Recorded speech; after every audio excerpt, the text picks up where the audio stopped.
hear? You ever notice that the information that we're being fed doesn't always add up to the truth? Do you ever look out your window at night when the rain's falling down? You ever look down the street and wonder what is going on around you? You ever look out at night and ask yourself, is this all that I am? Where am I? What am I? Is this all there is? Is this real life? As technology continues to bring us closer together, it also tears us further apart. We watch the skies and look at the planet around us and its natural beauty as it continues to march forward on and on and on, unending, unceasing, unwavering. And yet our world, everything that we've built, crumbles around us. We wonder, is this it? Is there more? There's got to be. We can search. We want to learn. We want to understand. We want to see all that we can see, know all that we can know. We want to look out there. We want to peek behind the veil. We want to ask the questions that nobody will answer. We want to light those fires, the sparks that ignite a curiosity in us. And we ask ourselves, what is out beyond all of that? Beyond the edge of reality.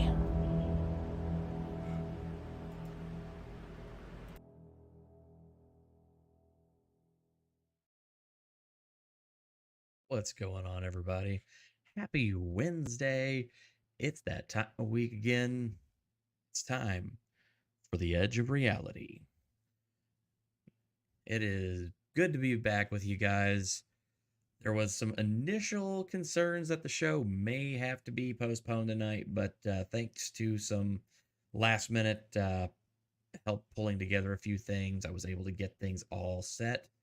So, yeah, the show that I originally had planned for last week before the Mexico alien thing that ended up being a giant boondoggle, I had this planned. There were a couple of pieces I had that went missing. I just found them again, so we are all set to go for the evening.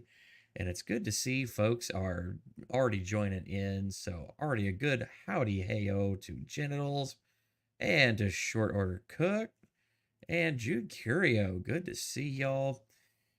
And I see Just Dawn jumped in there. Where's Just Dawn? There we go.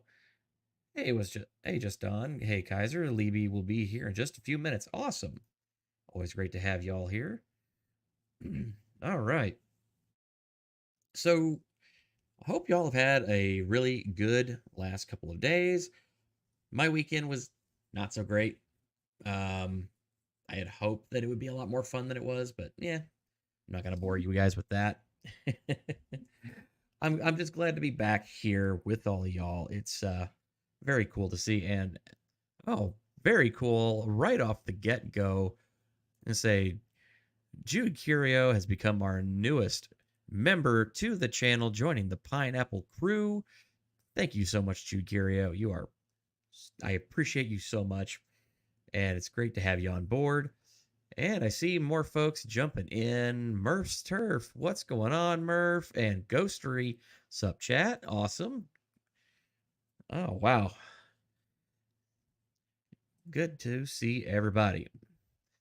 Yeah, I honestly had kind of one of those moments today where I was kind of like, I'm really not even sure if I could pull together all the missing stuff from last week. So I'm not sure if we should go ahead and do the show. But like for some reason, like I went out to go get.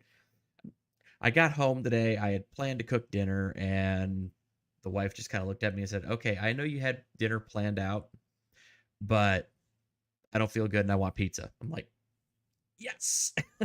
So ended up going out and getting pizza for everybody. And while I was out there on the drive, I'm just like, now, you know what? I'm actually good. I could pull the last things together. I should be able to do this. And thankfully, yes, I was able to go ahead and get it all. Found some cool stuff. And I've got a fun and interesting show planned for you tonight. So that is going to be a great time. And Jude Curio already dropping the heat with a $20 super chat. Hey, Kaiser, here's a drop in the bucket. It is a well appreciated drop in the bucket. It is a more than a drop in the bucket. It is Extremely, extremely appreciated. Thank you so much, Jude Curio, for that.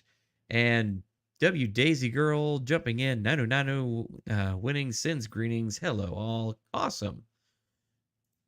Very cool. And so, let's see. Ghostry says, "We're here for you, Kaiser. Thank you for deciding to do this live stream." Awesome. Yeah, I'm glad I'm here too. It's some days, yeah, you just have some days you just wake up, you have that kind of a little bit of a malaise, and you're just like, man, should I go ahead and do it today? And then you push on through, you start the show, the credits roll, and then you start seeing, people are in the chat, and you're just like, okay, I'm right where I need to be. That's a big thing for me. So yeah, it's always good to see folks. All right, so oh goodness. So today we've got a little bit of an odd situation, a really weird story, but one that is very interesting. I mean, really just flat out weird. So, to give you the full context of this story, there's during the Cold War, especially the latter stages of the Cold War, there was a very weird uptick, let's call it, in different UFO cases that just happened. Between the 1960s and the 1980s, there's just this marked uptick that really, really took the world by storm. And now this really kind of didn't hold much of a candle to the 47 like UFO boom that happened like all of a sudden in the early 1950s. It kind of tapered off for a few years and then it suddenly came right back.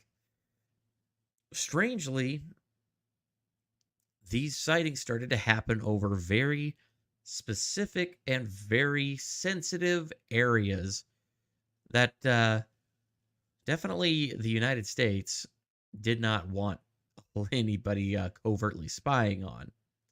Namely, nuclear weapon storage depots. And that is the story we are going to talk about tonight, and probably one of the wildest and most interesting ones as well, because of just how detailed and the entire account is. And I have a chat here from Wang. I feel like this guy's level of production is extremely good for the number of subscribers he currently has. Well, thank you so much, Wang. I appreciate that. I'm really trying. I know that I have a very small subscriber base right now, but to all 645 of you out there, whether you're catching this live or on the replay, I cannot tell you how much I appreciate you all. And I mean, I'm doing the best I can with everything I've got. I am actually going to be, now that I've got a little bit more wiggle room, I'm going to be eventually here very soon starting to update some of the the stinger videos, some of the little in-betweens, that kind of thing. Possibly even a new Edge Reality intro, possibly coming very soon. So that is something to kind of look forward to. And so now that I've got this monetization and everything, and folks are showing their support, I have a little bit more of, like I said, I have a little more wiggle room to start putting more production value into the show.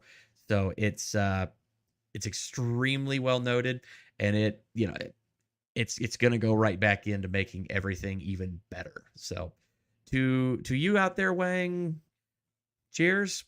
Thank you so much for that.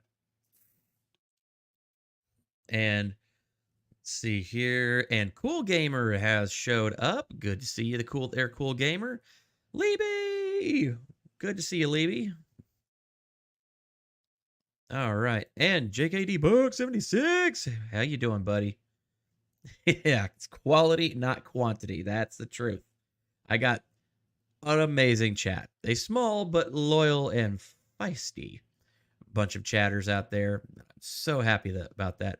And oh my goodness, it looks like Murph's Turf just dropped 5 gifted memberships to the Pineapple Crew. If you are one of the lucky recipients of one of those gifted memberships, take a second and thank the wonderfully amazing and never to be outdone Murph's Turf. And say definitely go ahead and show Murph some love, because that's really cool. So it looks like Just Dawn, Libby, Daisy Girl, HT, and Digger. Hey Digger, all picked up their their gift memberships to the Pineapple Crew. Awesome. Good to see all of you out there.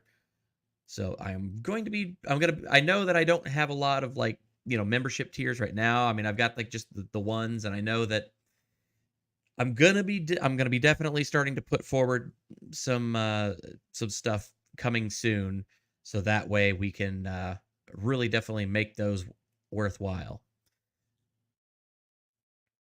All right, and let's see there. Jude Curio asking, what did I miss? I was busy liking and sharing.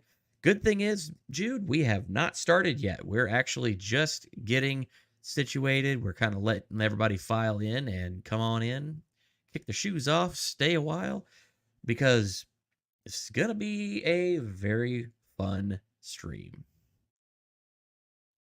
All right. Thanks so much there. Ballstorm. Ooh, Pineapple Patrol. I might have to steal that. That seems to trip off the tongue a little bit better than the Pineapple Crew. I might have to change that. YouTube makes changing that a little bit funky though, so I don't know. We'll have to figure that out. All right. And for those who do not know, I do want to go ahead and Ghostery does point out something very worthwhile here. So to get one of those new gifted memberships, don't forget, click on the $ below at the far right of the chat window. Click membership. Click on the 3 stacked dots. Click gift settings and turn on allow gifts. And that will allow you to get a gifted membership if somebody else gives some out. So, pro tip. All right.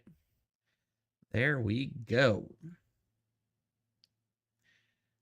And so, here we are, 14 minutes into the stream. Folks are filed in. We've got a nice crowd going. So why don't we just go ahead and get started? So here is what we're going to be talking about tonight. Let me go ahead and throw up the banner, because, you know, we got to have that. Oh, hey, Tits and Ray Guns, good to see you. Maybe any good beer? Made any good beer lately? No, but that's on my to-do list. I actually might have a Marzen recipe I might be doing very soon.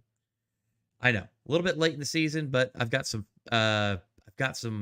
I think it's Kvik yeast that can basically do lager at ale temperatures.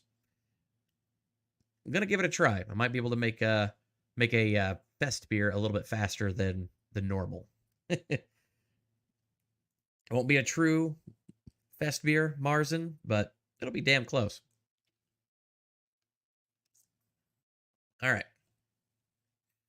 So, here we go.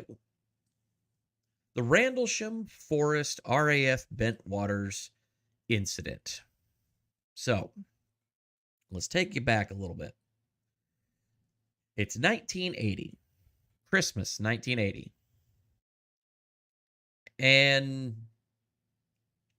right there, as you know, toward here, the end of the year, 1980, it is still the middle of, or well, not to say the middle. It's the Cold War is still going on, and tensions have definitely escalated in the conflict. The former Soviet Union, well, at that time, current Soviet Union. So the Soviets had invaded Afghanistan and were going to war over there.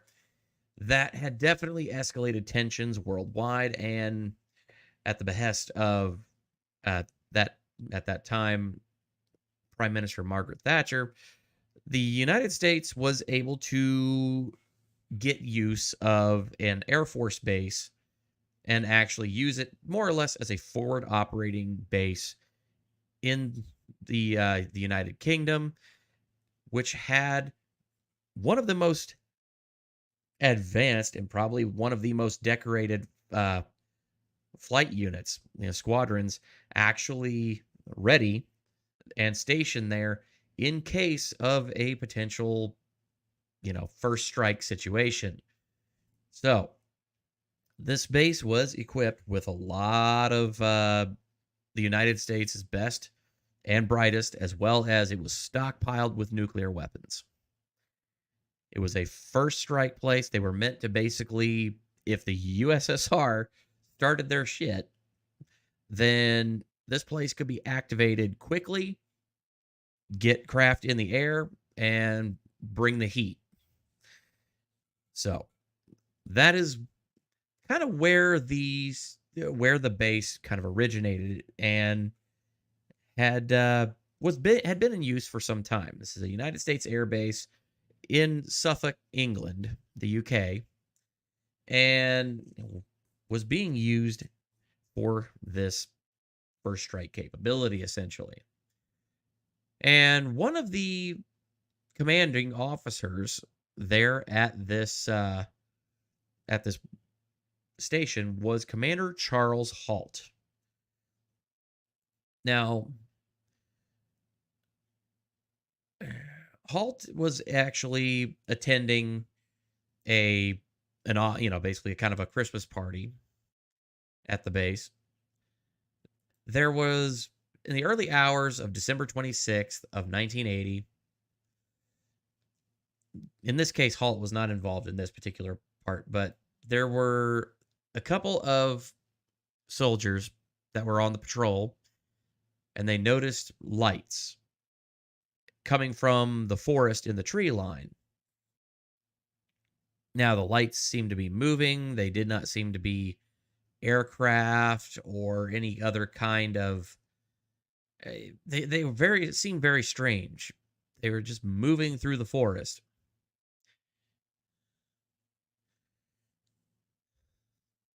So,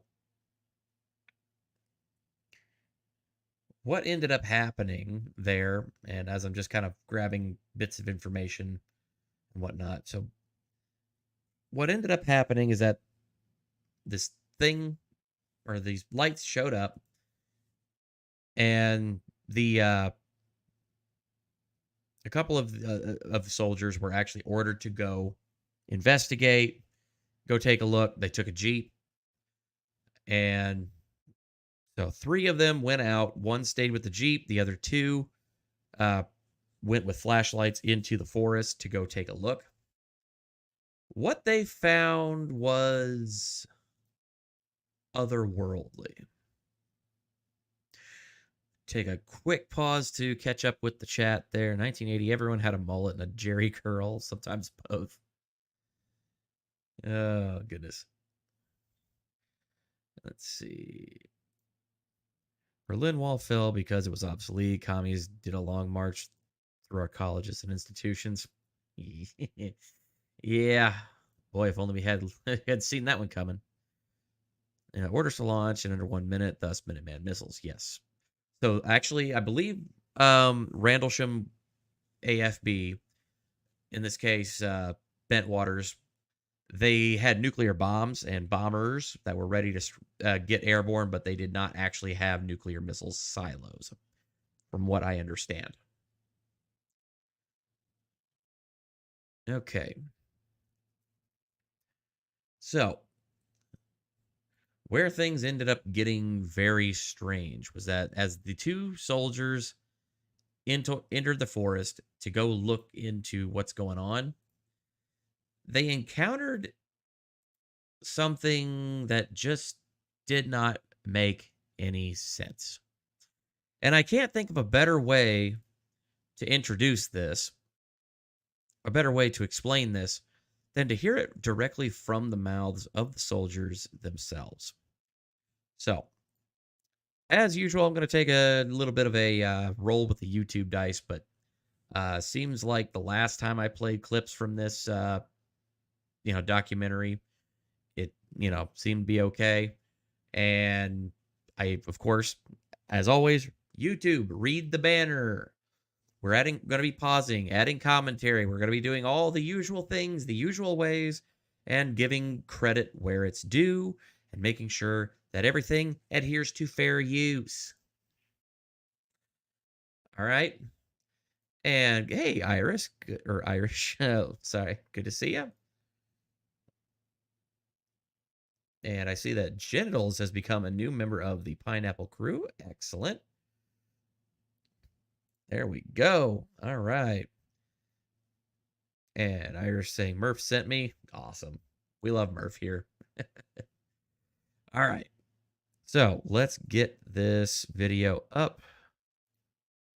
This actually comes to us from the documentary I Know What I Saw from filmmaker James Fox. He has made some amazing documentaries on this subject, including this one, I Know What I Saw, The Phenomenon, and also the most recent released in 2022, Moment of Contact, which is going to be a topic of conversation one of these days very soon, because in Moment of Contact, he talks about the Brazilian Roswell known as the Virginia UFO crash.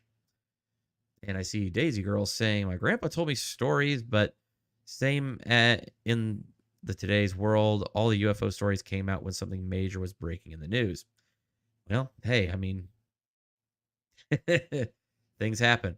And Jude Curio dropping another 5 gifted memberships. Say Irish Latinja picking up 1, Volstorm, JKD Buck, Mexican Vader, T-Ree, awesome. Thank you so much for that, Jude. And Genitals dropping another 5 gifted memberships. Awesome. Very cool. And Talking Trash and Drew, Salty Dog 78, Jenny B, Parabellum, and Jungman Shelley. Awesome. Or Jungle Minx Shelley. I apologize. It's changed. Fantastic. Good to see you all. And thank you and again, big thanks to both Genitals and to Jude Curio for dropping those gifted memberships. That is awesome. All right. Yep, gifts and more gifts. It's really fun. I love this. This is great. I feel the love. And I would find it interesting to see what was going on in the media when these stories broke. Just saying. Yeah, that's actually great. And the good thing is we have the dates. I mean, this the Randelsham incident, nobody heard about this.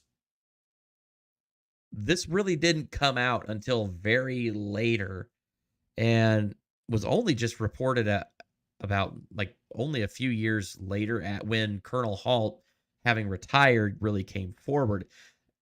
It was very much a story that got buried, even though there was a couple of news articles about it. But yeah, that's there's really not much that was ever reported on this case. It was kind of one of those nobody really knew it happened until people started coming forward and going, no, actually, here's the data, here's the receipts, and in this case, the audio recordings.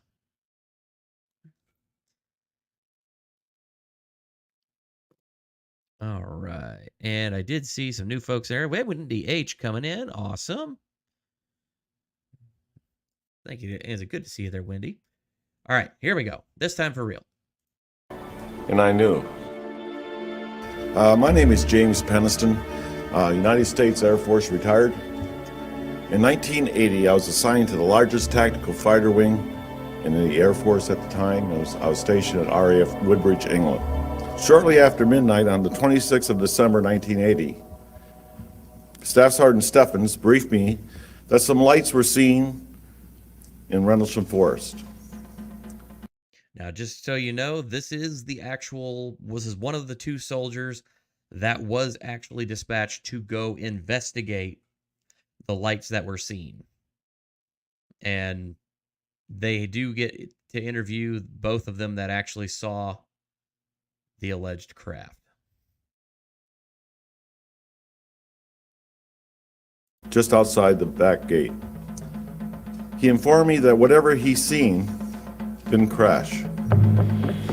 He told me it landed.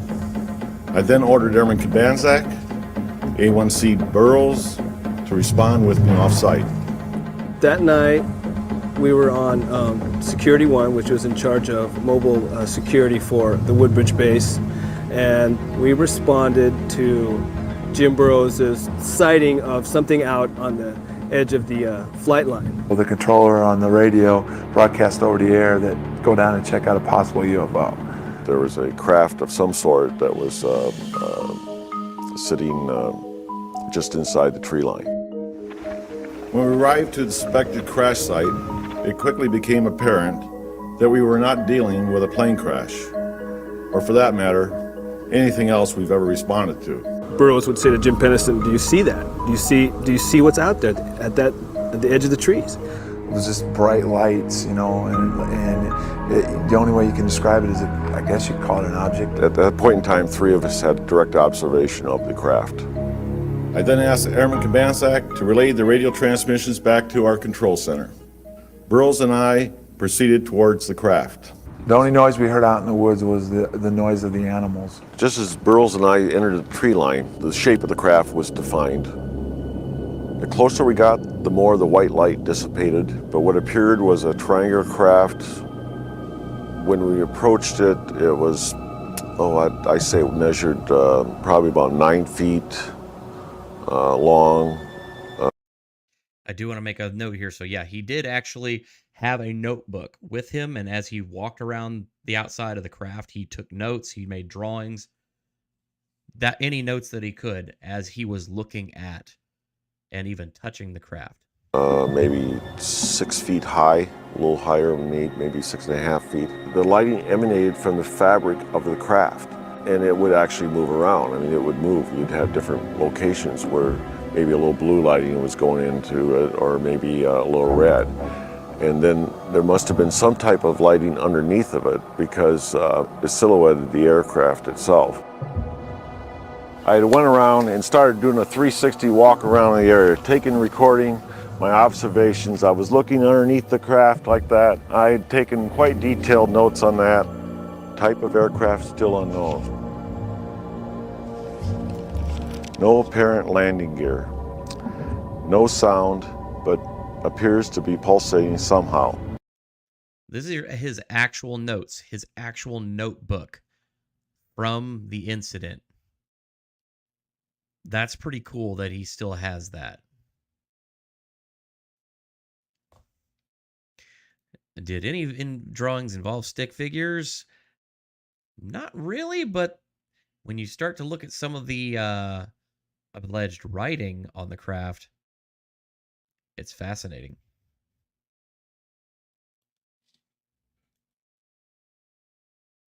Yeah, it was pretty nerve-wracking. I mean, there's something there right in front of you, you don't know what it is.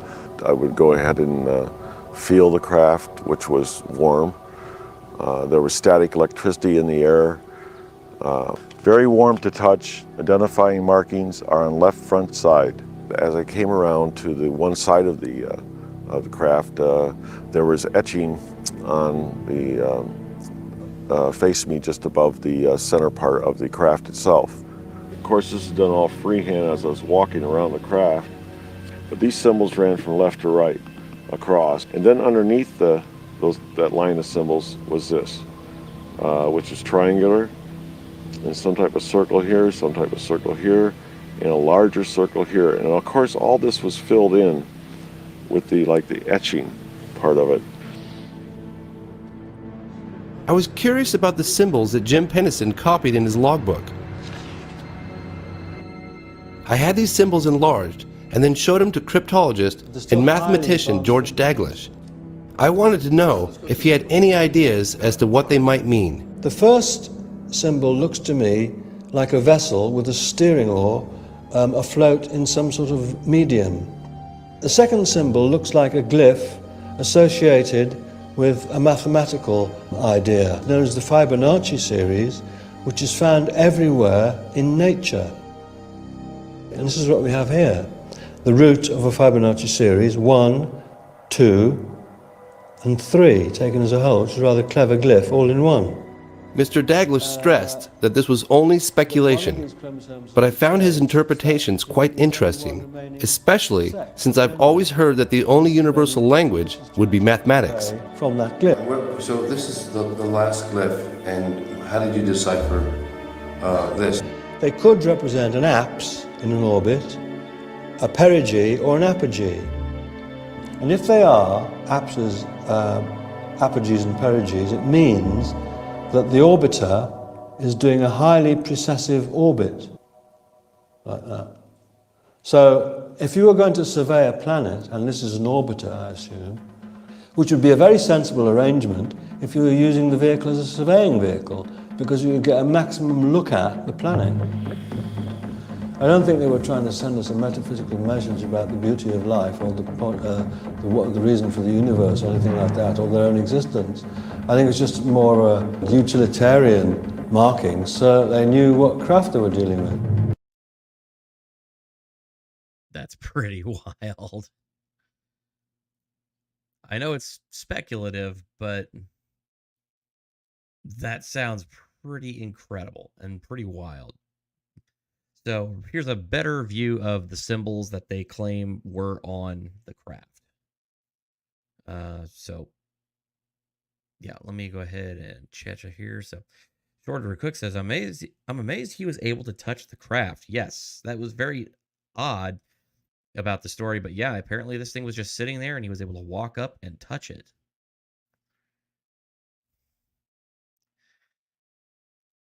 And say, I wonder if he was shaky when he drew those. Well, I mean, I would be. Apparently he was walking around the craft trying to draw this stuff. So, yeah, it's possible that he had a little bit of a shaky hand. Possibly also not exactly an artistic guy. And, oh, thank you so much, Wendy. Wendy has kindly advised me that my Discord link has lapsed. Okay, let me fix that real quick. I always forget the Discord link.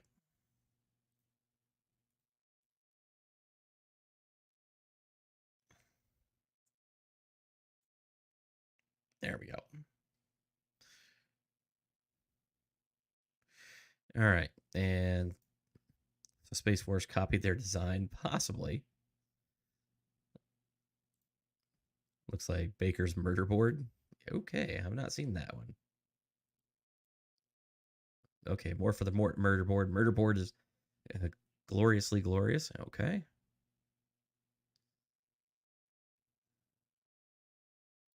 Yeah, not quite the Cylon Raider. All right.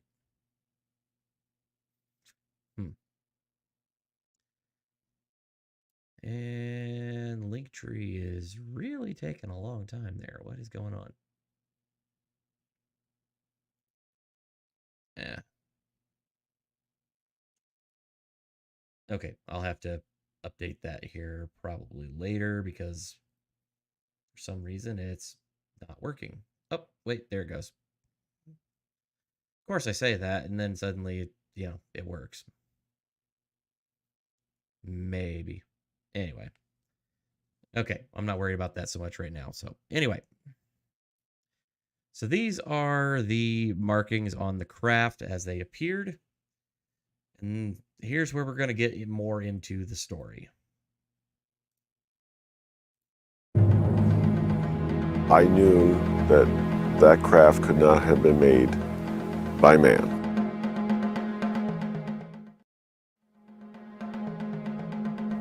And then it started moving back in between the trees with absolutely no sound, no air disturbance at all.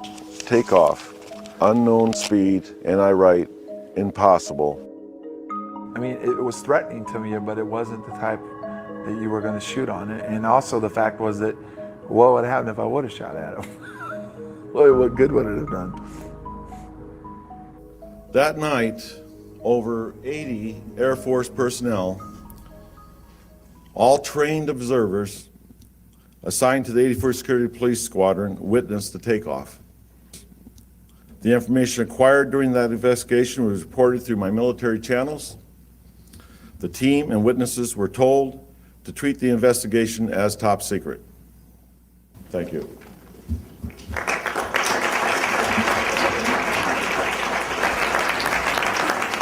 As the deputy base commander, Colonel Charles Halt was in charge of the investigation when he too became a witness. In late December 1980, I was called upon to investigate a very strange event, an event that was distracting our security police from their primary duties. And before we go too much further into his story, we're going to have to do a little bit more investigating. So, this goes to what happened later. So let's see here. So later, on December 28th, so this is 2 days after the initial appearance of the craft. So 2 days later, on December 28th, it's the wee hours of the morning.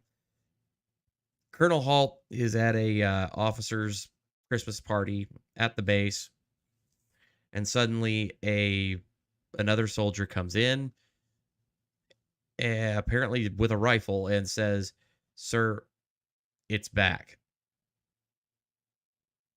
And yeah, what year? This was December 28th of 1980 was the second time this craft appeared. The first time it appeared was on December 26th of 1980.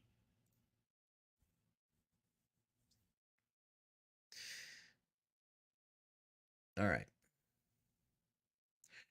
So, having had the experience, or having had the the people that had the experience before see this thing, they decided to go out there and actually investigate it. So on the design, let's see here. So on the night of Saturday, December 27th, 1980, Lieutenant Colonel Halt was at an officer's dinner at RAF Woodbridge when Lieutenant Bruce England came in and said the UFO is back. A group of men had reportedly seen unexplained lights in the forest, although we have no firsthand accounts from these witnesses. Unlike with the witnesses in the first night, Halt returned to his quarters at RAF Bentwaters to change and join the group out in the forest sometime after midnight on December 28th. The investigation initially focused on the supposed landing marks that had been found on the morning of the 26th. Not until 2/3 of the way through the tape is an unidentified flashing light sighted, and we will get into that here in a little bit. This is about the audio recording, so I don't want to spoil the audio recording, but we'll kind of let this talk for a little bit.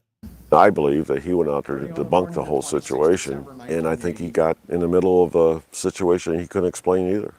2 nights later at the family Christmas party, I was interrupted by the on-duty police commander. He told of strange events and said it was back. Since my boss had to present awards, I was tasked to go out and investigate. I fully expected to find an explanation. During this entire event, I was fortunate to have with me my small pocket recorder. It's a little in there. What you're about to hear are excerpts from the original recording made that night. Now, I've got the full recording, so we're actually going to listen to the full tape. Time we had difficulty communicating with the base, as all three time we had another object sent down beams of light into the weapons storage area. The whole time we had difficulty communicating with the base, as all 3 radio frequencies we were using kept breaking up. I have no idea what we saw that night, but I do know with great certainty it was under intelligent control.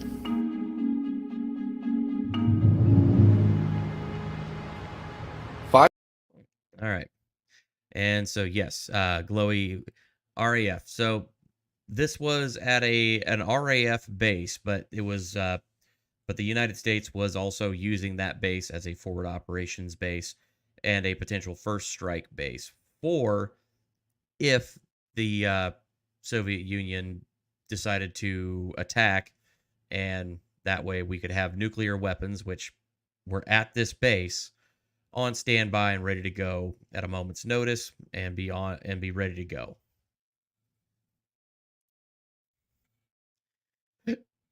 Excuse me.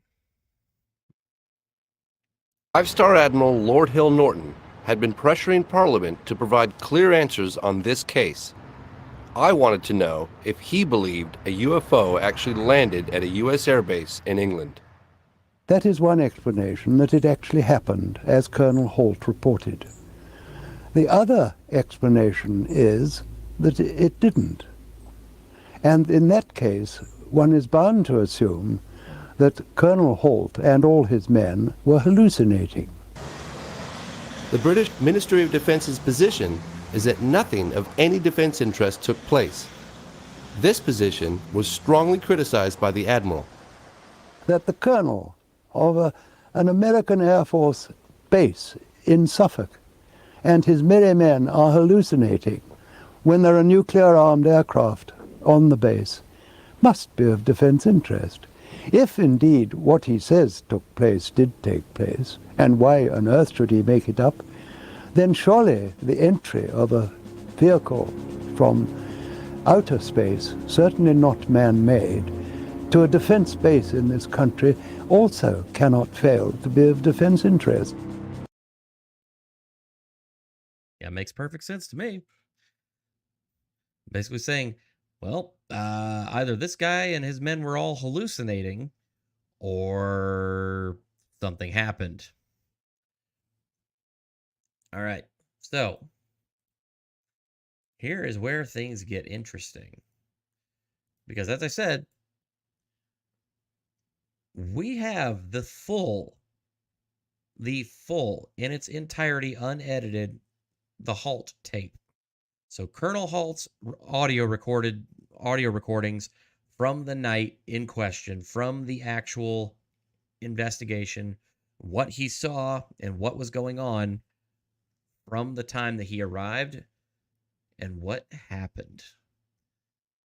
And I can only tell you that as mundane as things begin, things get so much stranger. About 2/3 the way through this recording, something strange occurs. Something that Halt and nearly a dozen other military personnel all witnessed at the same time. And all of them have maintained the same story and have maintained the same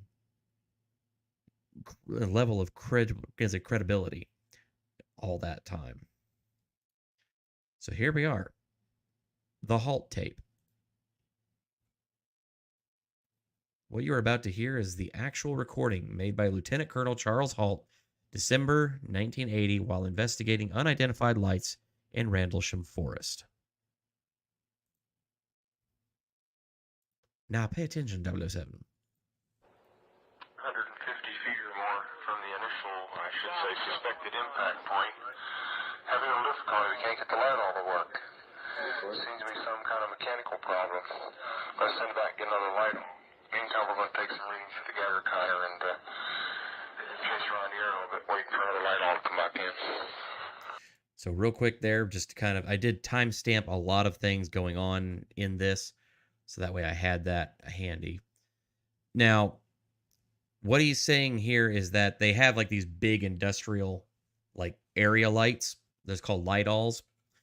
And so essentially they're using these to light the whole area so that way they can look at what's going on. This is also like just after midnight on December 28th of 1980.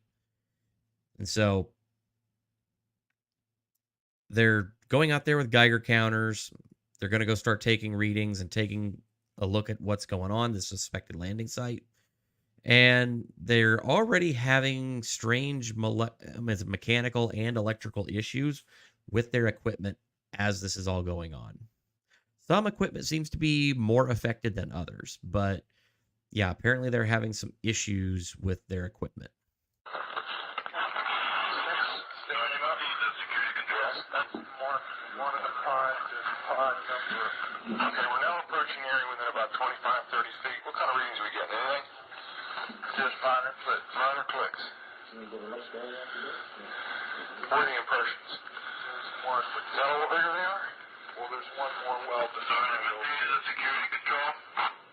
We're still getting clicks.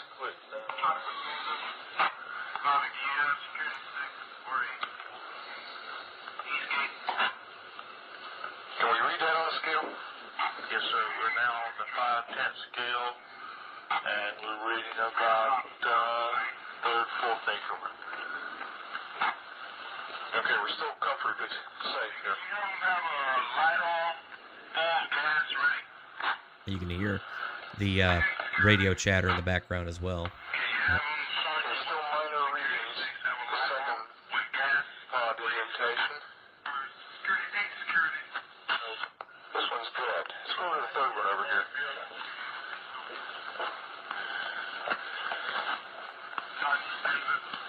Yes, now I'm getting some residual. I can read down. The meter's definitely giving the pulse.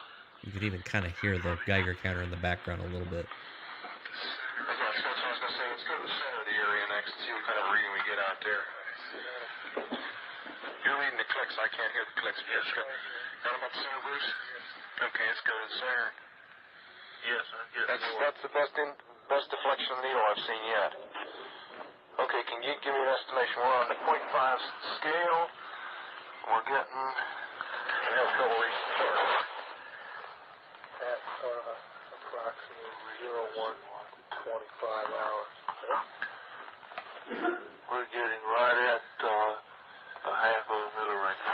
Last point. All right, so he says they're getting about half a millirem. So for context, 0.5 millirem.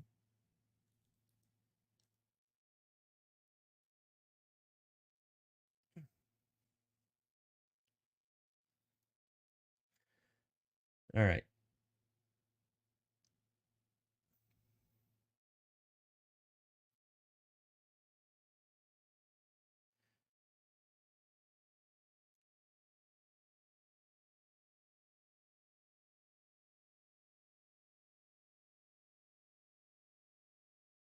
So about 100 millirems per year is considered to basically be, you know, kind of like just how much radiation the average person absorbs in a year in the general public. So 100 millirems, this is basically reading about 0.5 millirems. So it's higher than normal. Normal background radiation in millirems.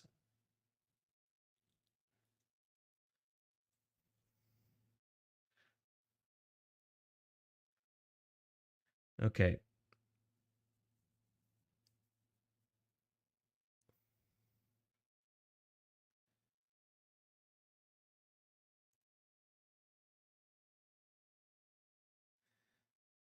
All right. So yeah, looks like that's higher than normal, but still very low. It's well below it's basically just above background radiation levels. Let's say Murph's Triff says, do we know if he kept the audio recording or was it declassified? As far as I know, I believe he actually kept the original recording, and he's the one who released it later. And that's the interesting part there. I did see the first time I ever heard about this case was actually on a Sci-Fi Channel show, and he actually had the audio recorder. He played it like actually he was like sitting there like with the recorder playing it. It was actually really cool. Let's say that unit of measurement sounds dirty. Okay.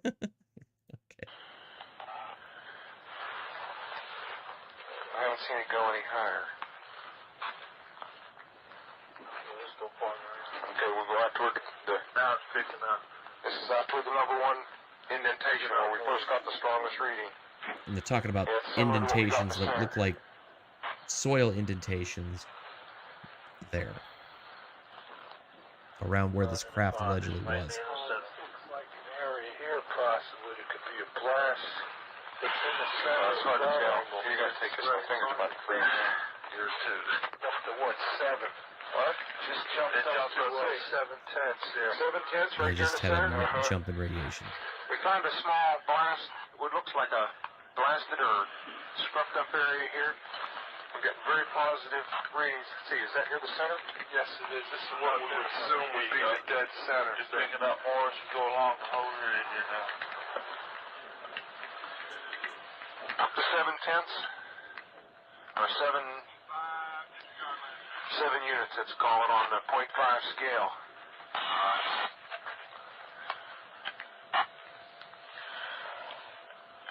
Okay, why don't we do this? Why don't we make a sweep? Here, I've got my gloves on now. Let's make a sweep out around the whole area, about 10 foot out, and make a perimeter run around it, starting right back here at the corner. Back at the same first corner where we came in. Let's go right back here. Somewhat dependent upon you counting the clicks. Right. Okay, let's tell you as we get louder. Then I can put the light on it and sweep around it. It would flat.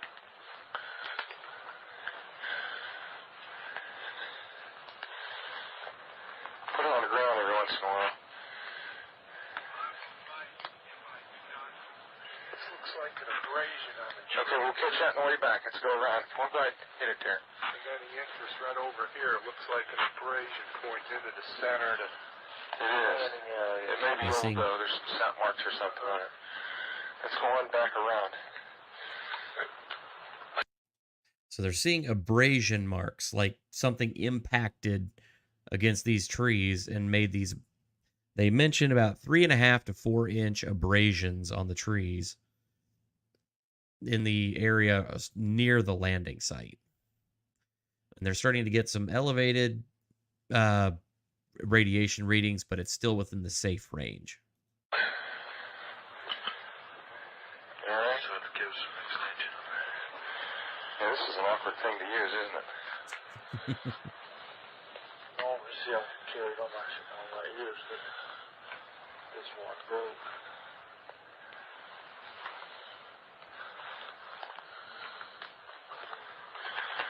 When we get anything further, I'm going to shut your quarter off till we find something. Picking up? What are we up to? We're up to 2, 3 units. Deflection, you're getting in close to 1 pod. Picking up something here. Picking up. Okay, it's still not going above 3 or 4 units. Picking up more frequent. Yes, you're staying steady up around 2 to 3 to 4 units now. Yeah. One of these trees that face into the blast, what we assume is a landing site, all have an abrasion facing in the same direction towards the center. That's interesting. Let's go this way around the circle here. So kind of go back to what he said there. So it looks like from where they're standing around this landing site, it looks like there's a kind of like a blast. Like there's some burned material. The trees are burned a little bit. So they're looking at these trees that are, and that seems like all of the sides of the trees that are burned, or, you know, from this blast area, it all is going toward a center, something that was there. So that's interesting that something apparently was there. And where did it go? Nobody really can tell.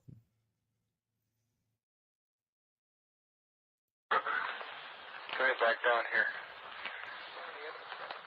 Picking up something in the collection. Let me see that. That's kind of funny. That's you're right about the abrasion. I've never seen a tree that's never seen a pine tree that's been damaged react that fast. I got a bottle to put that in. Yeah, you got a sample bottle? So yeah, they're ordering to get samples. Okay, from now on, let's identify that as point number 1. That stake there. So you all know where it is. We have to sketch it. You got that set, Nevels? Yes, sir. Okay. Closest to the Woodbridge base. Point 1. Be point 1. And let's go clockwise from there. Point 2. Point 2. So this tree is between point 2 and point 3. And 2 other personnel requesting Roger, we'll repeat your location. Tell them negative at this time. We'll tell them when they can come out here. We don't want them out here right now. Okay, the sample, you're going to mark this sample number 1. Yes. Have them cut it off and include some of that sap and all. Is between indentation 2 and 3 on a pine tree about 5 feet away, about 3.5 feet off the ground. There's a round abrasion on the tree about 3.5, 4 inches in diameter. It looks like it might be old, but strange as a crystalline pine sap that's come out that fast. You see those other trees here that are damaged in similar fashion? Yes, off towards the center of the landing. Okay, why don't you take a picture of that and remember your picture, and you got to be writing this down. It's going to be on the tape. Right. Got a tape measure with you? This is the picture. Your first picture will be at the first tree, the one between mark 2 and 3. Meantime, I'm going to look at a couple of these trees over here. We are getting some. You're getting readings on the tree you're taking samples from on the side facing the suspected landing site.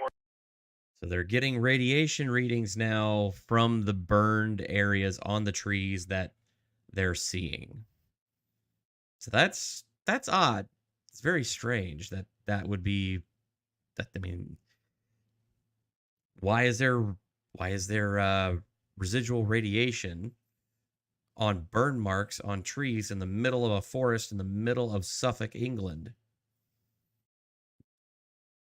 That's a little weird, especially when it happens to be right next to a nuclear missile base or nuclear armed base. 4 clicks max, up to 4. Interesting. That's right where you're taking the sample now. 4. That's the strongest point on the tree? Yes, sir. If you come to the back, there's no clicks whatsoever. No clicks at all on the back. It's all on the side facing the... Interesting. The indentations look like something twisted as it got, as it sat down on them. Looks like someone took something and sat it down and twisted it from side to side. Very strange. We're looking at the same tree we took the sample off with this, what do you call it, star scope? Star. You're getting a definite heat reflection off the tree, about 3 to 4 feet off the ground. Yes, where the spot is. Same place where the spot is. We're getting a heat. So yeah, they're looking at all of the. So they've got a. It's called a starlight scope. So it was kind of the early precursor to the night vision scopes and this was used early on in Vietnam. And apparently they're looking at this through the starlight scope, and they're getting some kind of a reflection that looks like there's residual heat coming off of it, which shouldn't be happening. Spot on a tree directly behind us. I picked up the same thing. The one off to your right. 3 trees in the area, immediately adjacent to the site, within 10 feet of the suspected landing site. We're picking up heat reflection off the trees. What's that again? Well, shine a light on again, Bob. Wait, you have trouble hitting control? Yeah. Let me right on the spot, and then when you want them, okay, turn the light on. You'll notice the white. Hey.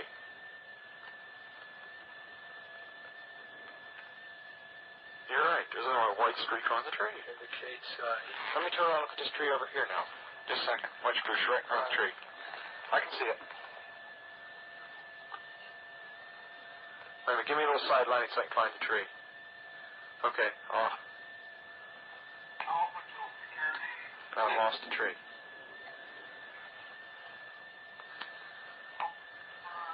Okay, stop. Light off. Hey, this is eerie. So now where things are going to start to get really, really weird. So definitely pay attention here, because this is where things start to go 0 to 100 really fast. This is strange. Here, someone want to look at the spots in the ground? Whoops, what you know? We're walking all over the block here, sir. Okay, let's step back and not walk all over him. Come back here, somebody put a beam on him. You're going to have to be back 10 or 15 feet. You see it? Okay, fine. Okay, lights off. What do you think about the spot?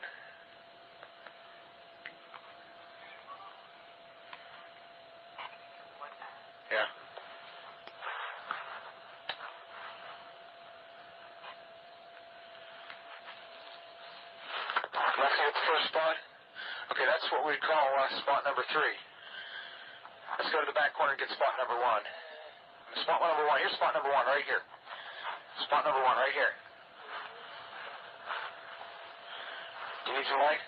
There it is right there. You focused? Okay. Looking out spot number 1 through the starlight scope. Slight increase in light as I go over. Slight increase in light at spot number 1. Let's go look at spot number 2. Spot number 2 is right over here. Right here. You see it? Okay, get focused on it. Tell me when. Okay. Lights out. Let's see what we get on it.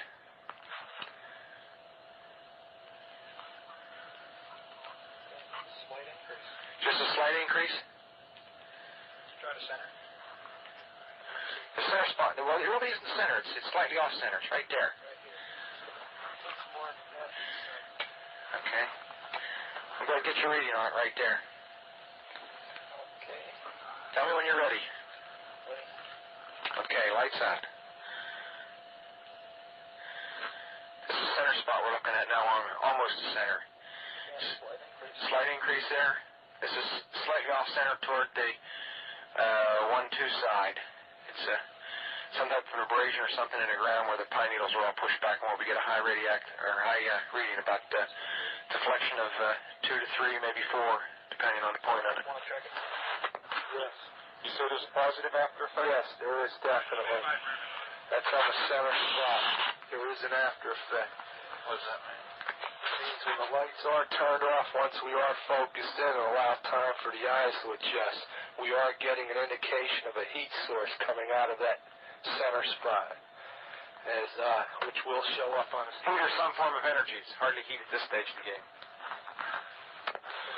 Looking directly overhead, one can see an opening in the trees, plus some freshly broken pine branches on the ground underneath. Looks like some of them came off about 15 to 20 feet up. Some small branches about an inch or less in diameter. 0148, we're hearing very... Here we go. So they had to pause the recording. Now here, Colonel Halt mentions that it is 1:48 a.m. and they're hearing very strange sounds from the barnyard animals at the farm nearby. Strange sounds out of the farmer's barnyard animals. It's very, very active, making an awful lot of noise. Positive pigmentation. And it's like the animals are spooked. Wait, slow down. Where? Right in this position here, straight ahead, in between the tree. There it is again. Watch straight ahead off my flashlight. They're seeing lights in the distance in the sky. What is it? We don't know, sir. So can I get some of it? Yeah, it's a strange, small red light. Looks to be out maybe a quarter to half mile, maybe further out. I'm going to switch off it. The light is gone now. It was approximately 120 degrees from the site. Is it back again? Yes, sir. What Doc's flashlight said. Let's move out to the edge of the clearing so we can get a better look at it. See if you can get the star scope on it. The light's still there, and all the barnyard animals have gotten quiet now. Yeah, we're heading about 110 to 120 degrees from the site, out through to the clearing now. Still getting a reading on the meter. About 2 clicks. Meter's jumped 3 to 4 clicks, getting stronger. Now it's stopped. Now it's coming up. Hold on. There we go. About approximately 4 foot off the ground. It's coming to 110 degrees. All right, just turn the meter off. You gotta say that again. About 4 feet off the ground, about 110 degrees, getting a reading of about 4 clicks. Yes, sir. Yeah, but Excuse me. Now it's dying. no, it's not. I think it's something other than the ground. I think it's something variable Got here. the tree right over. We just frightened the first nightbird we've seen. We're about 150 or 200 yards from the site. Everything else is just deathly calm. There's no doubt about it. There's some type of strange flashing red light ahead. There's yellow. I saw a yellow tinge in it too. Weird. Now they're seeing something in the forest ahead of them, and it's coming towards them. It appears to be maybe moving a little bit this way. It's brighter than it has been. Yellow. It's coming this way. It is definitely coming this way. Pieces of it are shooting off. There is no doubt about it. This is weird. To the left. Yeah, definitely moving. Two lights.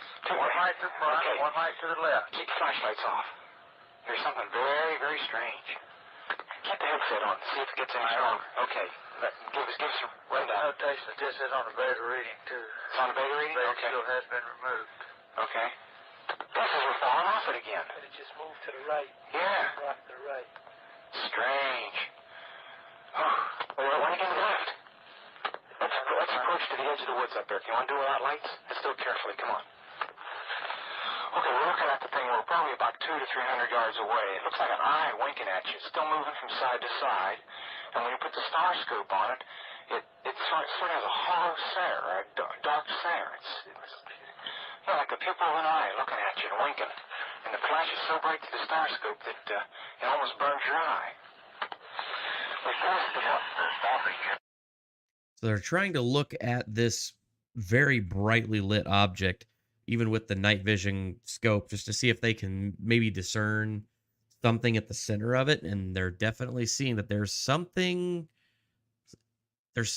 a solid object in the center of this bright ball of light that is moving around through the forest. And it's throwing off sparks or throwing off some kind of material that they later on describe as almost like molten metal as it's moving through the forest.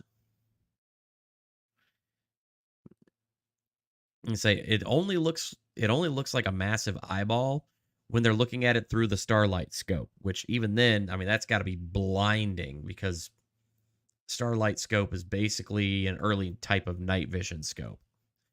But to their naked eye, it looks like just a big ball of light. But with the starlight scope, you can see a definite, solid object at the center.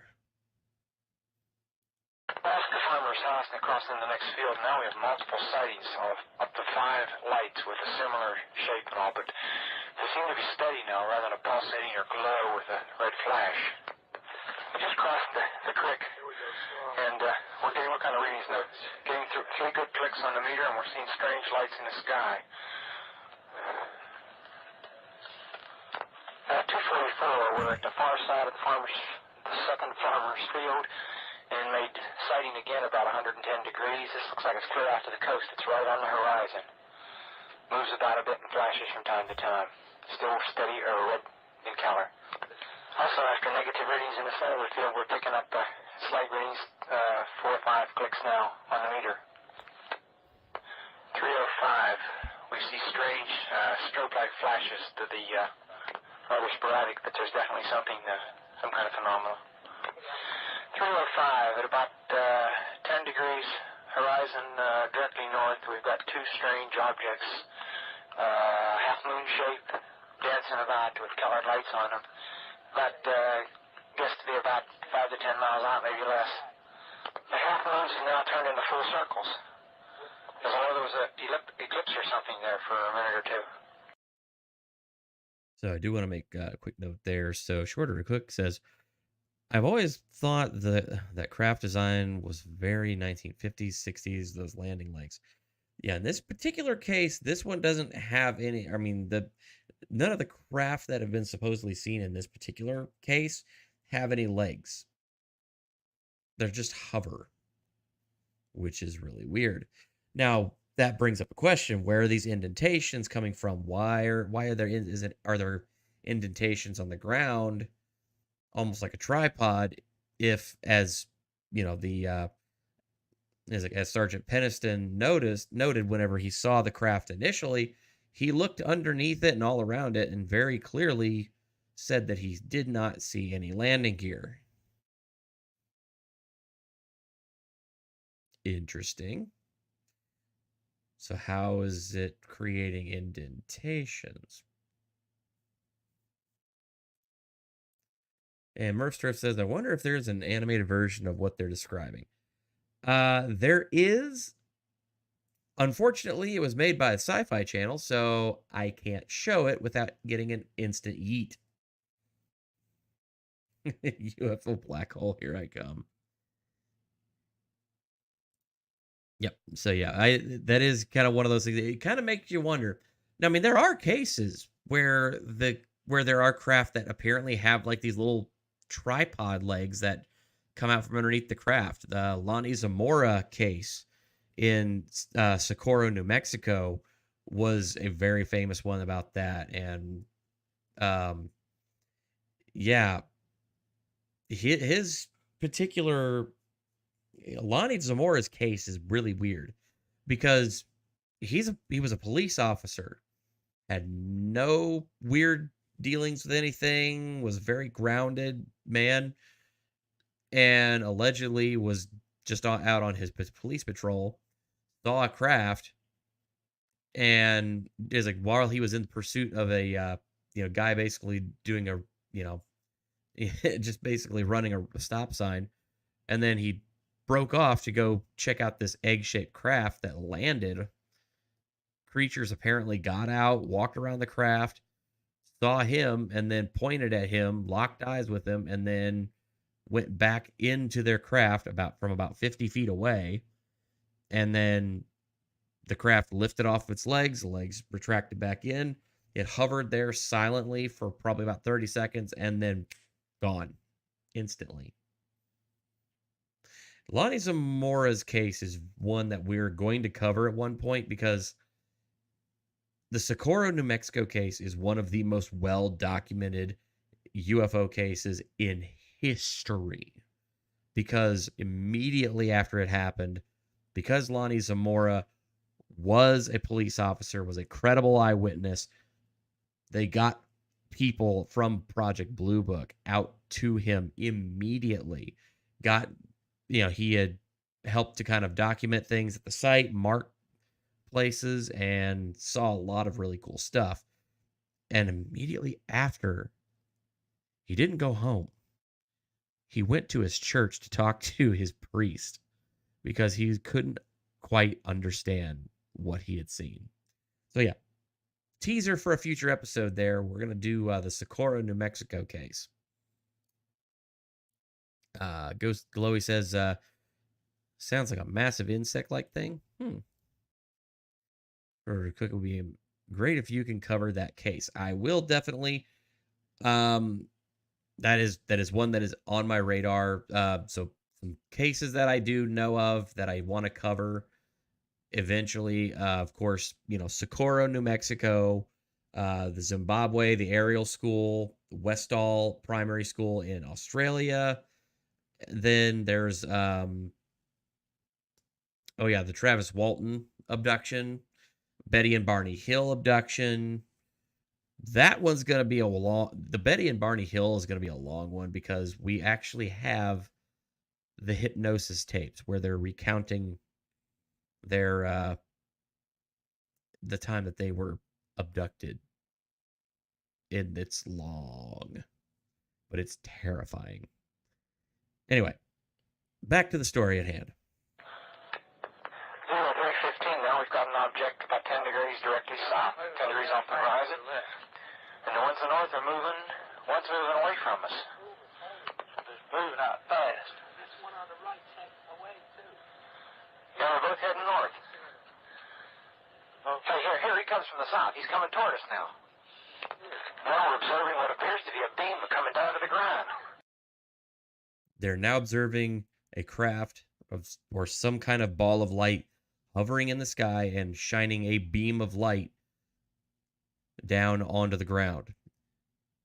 What they determine is that the light itself is shining directly, or the beam is shining directly down on top of the nuclear stockpile at Woodbridge. This is the highest of the high alerts you can be on. You have literally got a foreign, unknown craft hovering above your nuclear stockpile, the most powerful weapons that your country has. What weapons that apparently, according to some of the information that's come out later through Freedom of Information, were so classified that only the military personnel that were at that base knew that they were there, and they were advised to not talk about it because if that information got out, it could potentially cause even more tensions with Russia.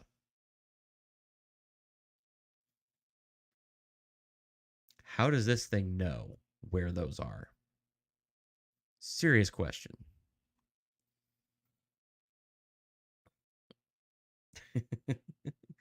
Murph Turf says, not your average evening, folks. Definitely not the case. This is unreal. 3:30, or 03:30, and the objects are still in the sky, although the one to the south looks like it's losing a little bit of altitude. We're turning around and heading back toward the base. The object to the south is still beaming down lights to the ground. 0400 hours, one object still hovering over Woodbridge Base at about 5 to 10 degrees off the horizon, still moving erratic and similar lights and beaming down earlier. After his investigation, Halt wrote a memo detailing a sanitized version of the night's events which was submitted to his superiors in the British Ministry of Defense. Yep, and that was known as the Halt memo, which I happen to have a copy of. And we're going to read it in its entirety, the Halt memo. And a pleasant how do you do to C Swept. Good to see you.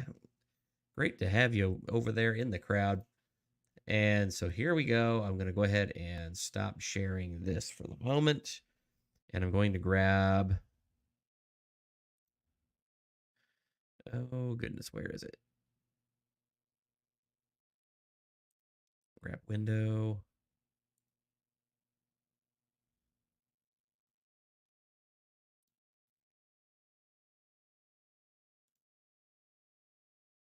Okay, I guess I'm going to have to do it that way.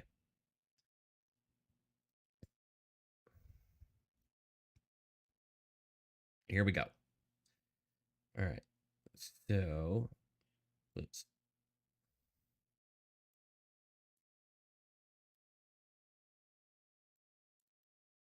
And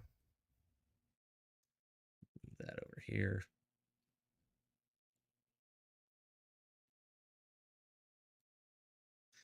All right.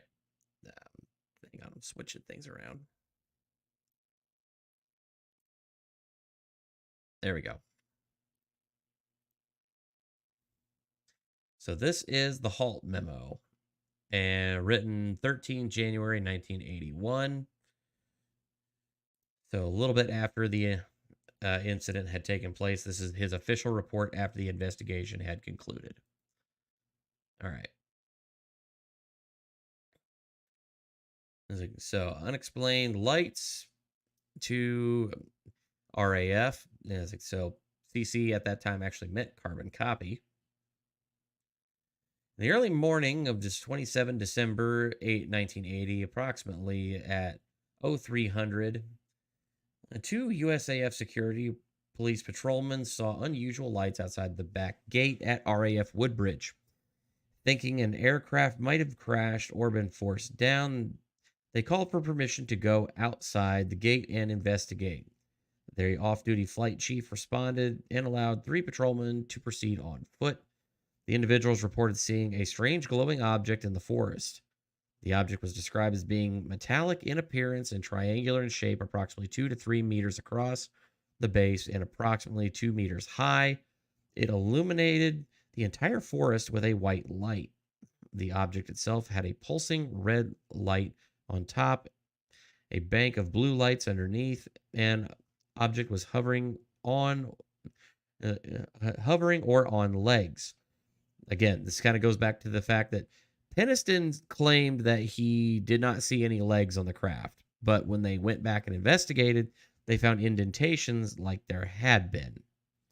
That's very strange. Okay.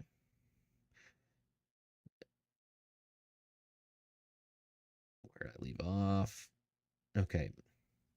As the patrolman approached the object, it maneuvered through the trees and disappeared. At this time, the animals on a nearby farm went into a frenzy. The object was briefly sighted approximately 1 hour later near the back gate.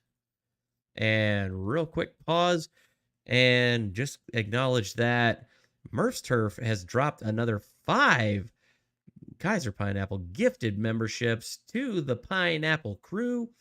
Looks like Bobby Baloney, Pesky Citizen, American Steve, and Audra and X-Comer, Triple Z, have all been gifted those memberships. Definitely give Murph's Turf a thank you for that. Awesome to see that. Thank you so much. I am very happy that we apparently got the membership thing figured out, because that was a little bit weird. So C-Swept says maybe the legs retract. So that's one of the weird things about this one. So earlier we did actually listen to the testimony of Sergeant Peniston. So Peniston actually was the one who went up, looked at this craft, walked around it, took notes on it as he walked around it, looked underneath, and apparently even touched the craft. And all he could see is that it appeared to be hovering with no visible landing gear. That is what he wrote in his notebook. So there's some interesting questions that definitely come up there. If there's leaving indentations in the ground, and he reports that it will appear to be hovering on no visible landing gear, where did those indentations come from? And I'm kind of wondering if it might have been something like with if anybody's ever seen Star Trek, where in Star Trek 4 they land the cloaked bird of prey in the middle of San Francisco Park, and because the whole ship is cloaked, it basically crushes down the grass around where the landing gear touched down. So I mean, could be invisible, could be using some kind of Shorter to Cookman knows it and say, I wonder if the indentations were propulsion, some kind of possible indentations from from some sort of gravitational anomaly. Hard to really say. All right. Here we go. Read on here, part 2. The next day, 3 depressions, 1.5 inches deep and 7 inches in diameter, were found where the object had been sighted on the ground. The following night, 29 December 1980, the area was checked for radiation. Beta gamma readings of 0.1 milliröntgens were recorded within peak readings in the 3 depressions and near the center of the triangle formed by the depressions. A nearby tree had moderate 0.05 to 0.07 readings on the side of the tree towards the depressions. Part 3. Later in the night, a red sun-like light was seen through the trees. It moved about and pulsed. At one point, it appeared to throw off glowing particles and then broke into 5 separate white objects and then disappeared. Immediately thereafter, 3 star-like objects were noticed in the sky, 2 objects to the north, 1 to the south, all of which were about 10 degrees off the horizon. The objects moved rapidly in sharp angular movements and displayed red, green, and blue lights. The objects to the north appeared to be elliptical through an 8 to 12 power lens. They then turned into full circles. The objects to the north remained in the sky for an hour or more. The objects to the south were visible for 2 or 3 hours and beamed down a stream of light from time to time. Numerous individuals, including the undersigned, witnessed the activities in paragraphs 2 and 3. Signed, Charles I. Halt, Lieutenant Colonel, United States Air Force Deputy Base Commander. That is the Halt memo. So, very cut and dry, but it wasn't the only official report of things that happened that night. Because as we now see here, this is a station record form.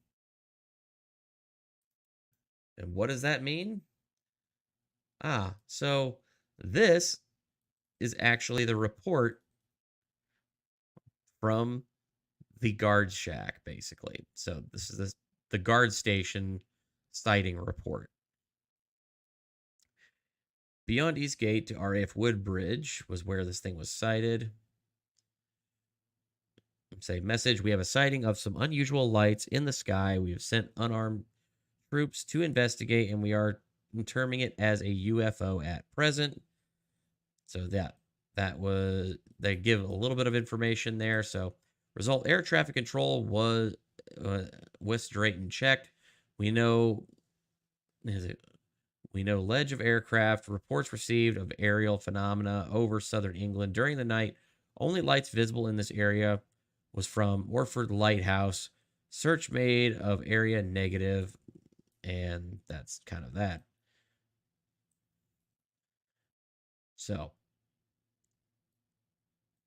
and this report was from the 26th. And this is also there from the base. We have a call from the LE at Bentwaters in reference to the UFO reported last night. We have found a place where the craft or of some sort seems to have landed approximately 2 miles east of the East Gate at Bentwaters. Say there were 3 marks in the area which did not follow a set pattern. The impressions made by the marks of depth and could have been made by an animal, possibly as a PC Cresswell attended.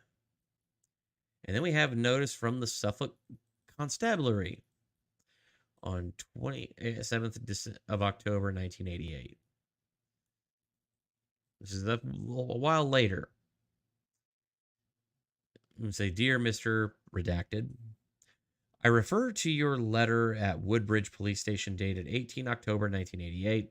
I can inform you that at shortly after 4 a.m. on 26 December 1980, the police did receive a call reporting unusual lights being seen in the sky near RAF Woodbridge. The police responded to this call, but there was no evidence of to substantiate or indicate the presence of an unidentified flying object. You may already be aware that 3 local residents also pursue your interest in UFOs and have written a book on the incident called Sky Crash, namely Brenda Butler, Dot Street, and Jenny Randalls. Unfortunately, I do not know the name of the publishers nor if it is still available for purchase. Hope this helps in your research. So yeah, Suffolk Constabulary, Force Headquarters. So this is about as official as you can get there. This was from November 23rd, 1983. Dear Sir, sighting of unusual lights in the sky at Woodbridge on 26 December 1980. And with reference to your letter dated 3 November 83, which related to the above-mentioned incident, police knowledge of this matter is limited to a telephone report of the alleged incident timed at 4:11 a.m. on 26 December and received from a person at RAF Bentwaters, together with the 2 subsequent visits to the location by police officers. The first visit followed immediately the reported incident, and the 2 officers who attended made a search of the area with a negative result. A note in the log indicates that air traffic control at West Drayton were contacted, and at the time, and that there was no known knowledge of aircraft in that area that is to coincide with the time of the sighting. Mention is also made on the log of the reports received of aerial phenomena over southern England during the night. The only lights visible to the officers visiting the incident were from the Orford Lighthouse. So they're trying to immediately pass that one off as just being the lighthouse. Further report was received at 10:30 a.m. on 26 December 1980 from staff member at RAF Bentwaters indicating that a place had been found where a craft of some sort had landed. An officer attended at the area involved did bear 3 marks of an indentation as an indeterminate pattern. The marks were apparently of no depth, and the officer attending thought they could have been made by an animal. It is considered little more would be gained by you making direct contact with the officers involved, as the above matter constitutes a sum of their knowledge in relation to this matter.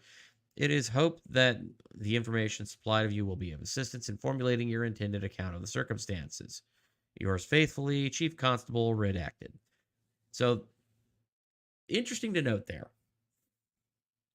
So, the constable does make note that it's like, I don't think it's a good idea for you to go poking your nose into this, into this, because this is pretty much never going to actually pan out. There's not going to be any more information for you to see.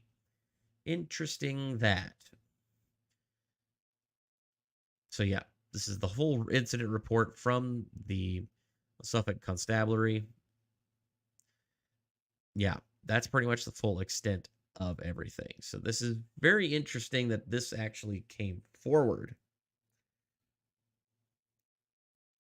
Definitely makes you wonder what's going on. So, with that being the case, and that having been up there now,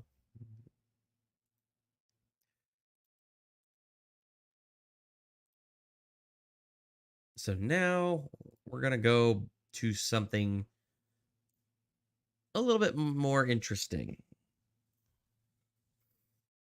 So,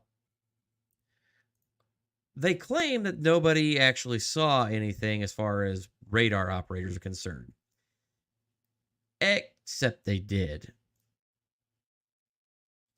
And this actually came out from the Mirror, actually on April 15th, 2016.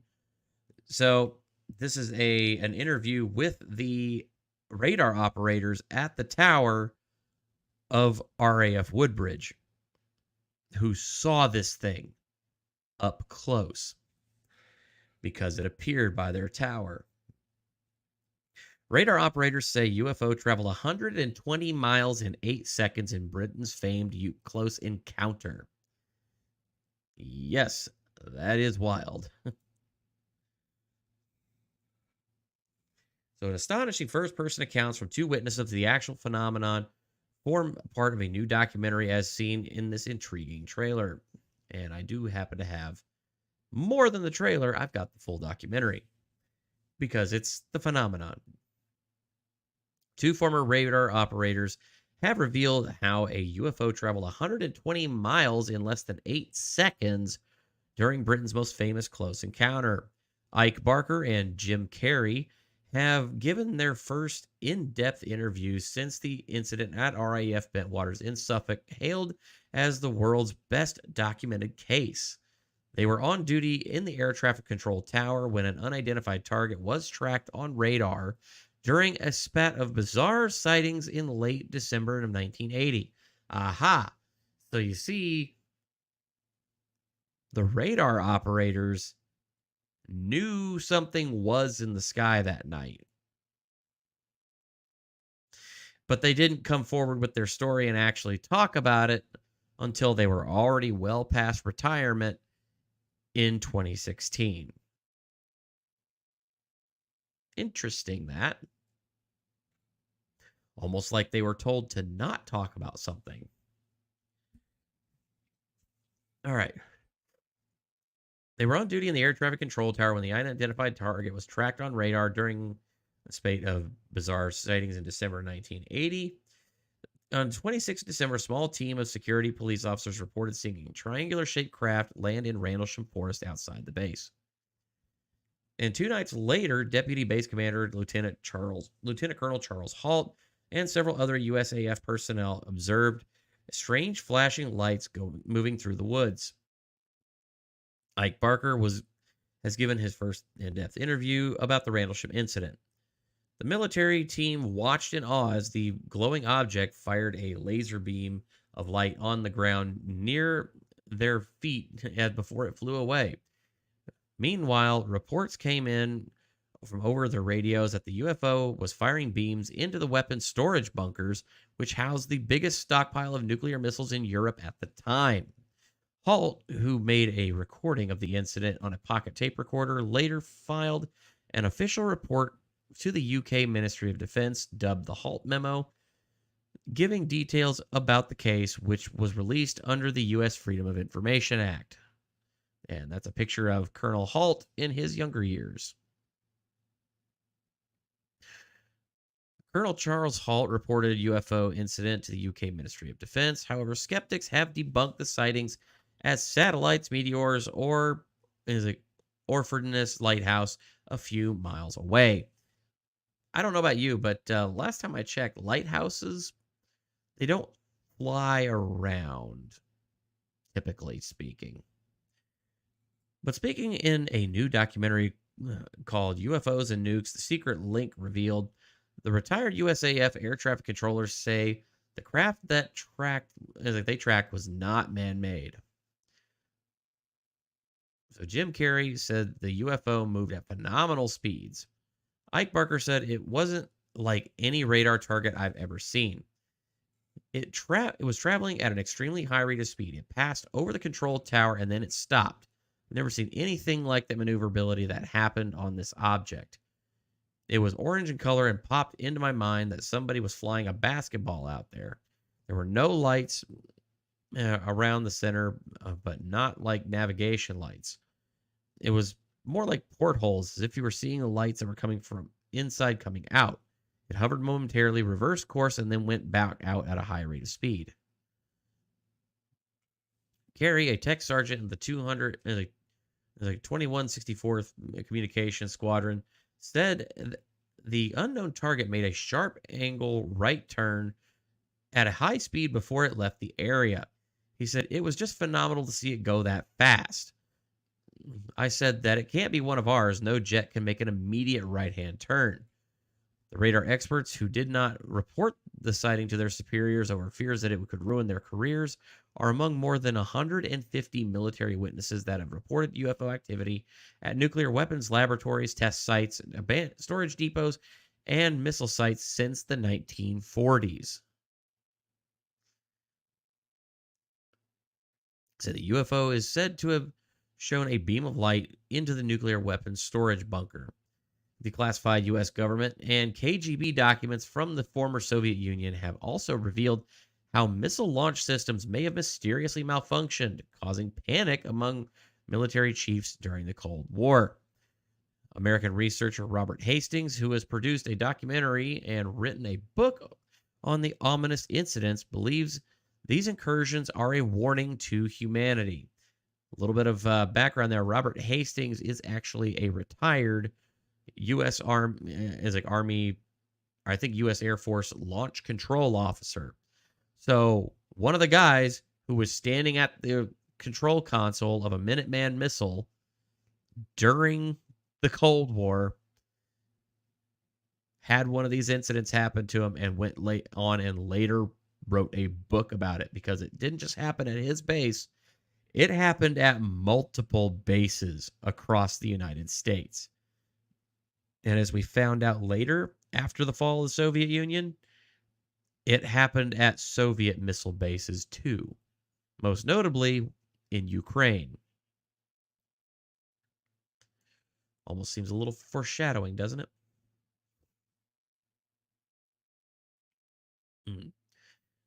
He said, quote, my opinion is that those who pilot UFOs are visitors from elsewhere who engage in provocative actions against American and Russian nuclear missile sites to send us a message that we are humans playing with fire, that to engage in nuclear warfare is essentially suicide, unquote.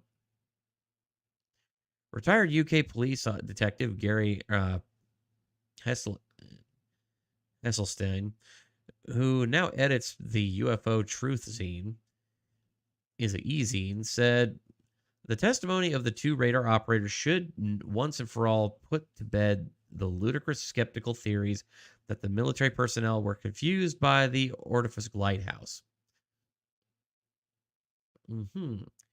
Their testimony should clearly highlight that the UFOs were interested in the base and that the beams were shown down into the nuclear storage bunkers.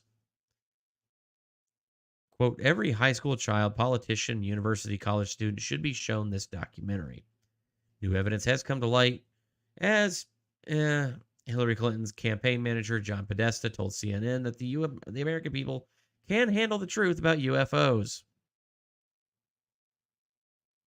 I doubt anything coming from Hillary Clinton, but, well, is what it is. And let's see there. So, Shorter to Cook one says, they say there are a few deep underground bases in Ukraine. I would not doubt it, to be honest with you. All right. So, we're going to get a little bit more from James Fox's documentary, I Know What I Saw here, including casts of the actual indentations that they found in the ground. Outside the Parliament building, I met with Nick Pope. He investigated UFOs officially for the British government. I reopened the case and conducted a sort of cold case review of the original investigation. And I was shocked to find a series of basic errors had been committed, exactly the same sorts of errors that often fatally undermine a police investigation. Nick Pope shared with me some startling evidence from the Ministry of Defense's files. This is one of the most important documents to have emerged from the MOD's case files. It's from an assistant director in DI 52. This is their assessment of the radiation readings that Colonel Halt and his team took at the landing site.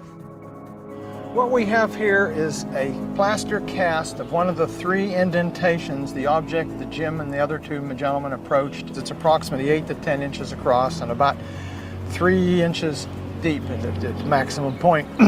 This is cast number 2. He made an impression of all 3 of the indentations and they were all identical. Now, here's the key bit. These levels seem significantly higher than the average background. And in fact, I double-checked this with some other government scientists, it's about 8 times normal. So this is absolute proof positive from the MOD's own documentation that something extraordinary happened. So that is very much worth noting. So these 3 indentations, they were found in the ground where this thing landed, had 8 times the background radiation levels that were detected. That is not something that just occurs randomly in nature. That's just a little bit weird. And even the British government's MOD had to admit that. And Gigi saying, hey, Kaiser, sorry I'm late for my favorite show. Hey, no problem there, Gigi. We're having a great time. And it's we've got some really cool stuff that's been in this one. So even if you catch the replay, this is definitely a worthwhile one.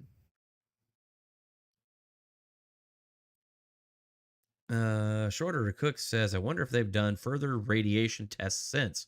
Well, probably not, but you can actually go today and visit the landing site because the British government turned that area into a public park after the end of the Cold War, and the base at Woodbridge was shut down.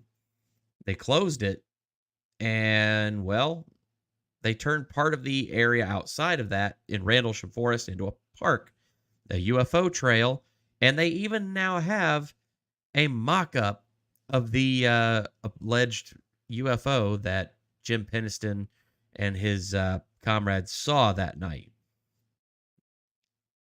So that's kind of a cool little tidbit there. So, is there background radiation? Probably. I mean, given that how low it was at the time, probably not. But it is there. Yep. Field trip.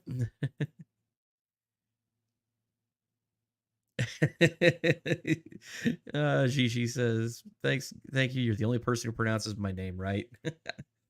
Well, I it is what it is. I mean, because I've got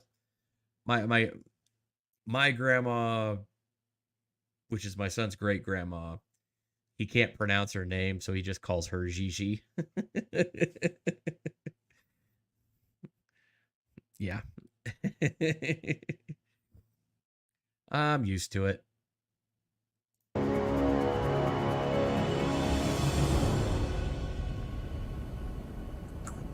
Back in America, I arranged a meeting between Colonel Halt and Sergeant Nevels, one of the men who was with him that night. Well, I don't believe it. Hello, sir. How are you doing today? It's been a long time. These men shared an extraordinary experience, one that puzzles them to this day. Still wobble a little bit, but I make it. I was glad to have brought them together after 28 years. If you've been there and done that, it's a whole lot different than the skeptics that we sometimes run around with, and they can't believe us. And a lot of the other people that were involved, especially Peniston and Burroughs and all, have had all kinds of complications and career problems. I did too. Peniston retired as a tech sergeant and probably should have made chief. There's no doubt about it. There's some type of strange flashing red light ahead.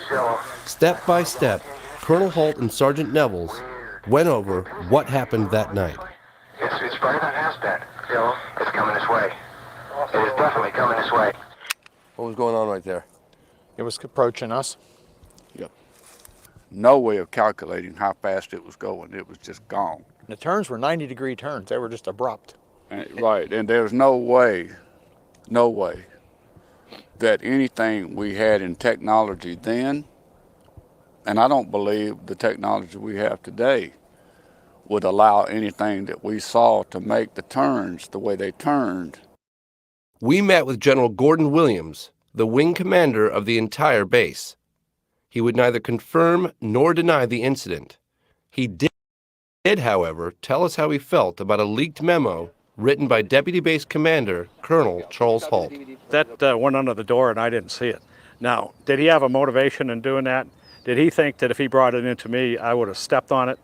I certainly would have looked at it very carefully because it had some things in there that I don't think we were prepared to defend. Once that cat was out of the bag, you know, I couldn't put Humpty Dumpty back together again, and it lived its own life. Very interesting there.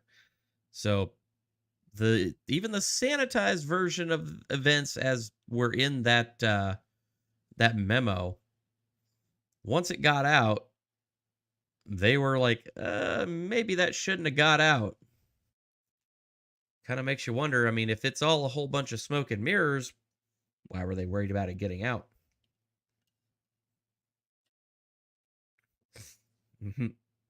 Murph says, come on, General, spill the beans. Yep. And I mean, also kind of makes you wonder, why was it that Peniston, Burroughs, and, you know, why everybody that actually was involved, why did they have career problems after this? Why were they basically passed up for promotions and whatnot? If all this is just a bunch of nonsense, why do these people get stigmatized that way? Yeah, that was the sanitized version of that report, and it was scary to them. Yeah. Shows how clearly, it shows really clearly how censored the whole UFO thing was. Yeah, and how, yeah, and still is. Yeah, just exactly how much stigma, especially at the time, any kind of UFO reporting had. It's kind of sick, and I'm glad to say that it's gone away. Now we're making strides here in 2023 that they actually want people to report things that they saw and are trying to create official channels for people to report things that they see and try and offer guidelines and ways that people can have so that way they can start to actually know how to make a good recording or have ways that they can get that information out there. I mean, hell, everybody has one of these in their pocket, right? Everybody has one of these phones in their pocket. And for those who, well, none of you actually have any reason to know, but yeah, I had to do a little bit of an emergency upgrade on my phone over the weekend, and because my old one that I'd had for like 4 years died completely. So whenever I upgraded, I got this beast. And see how many cameras are on the back of this thing? The average camera right now has 3, 5, 6, even 7 cameras. This phone has 7 goddamn cameras on it. And you're telling me that people cannot look up at the sky with one of these that could take pictures of a damn moon? Can't actually just look up and, get video or photos or something? Come on. We have the technology, people, and it's right here. Yeah. That was a unintentional flex now that I think about it. Sorry.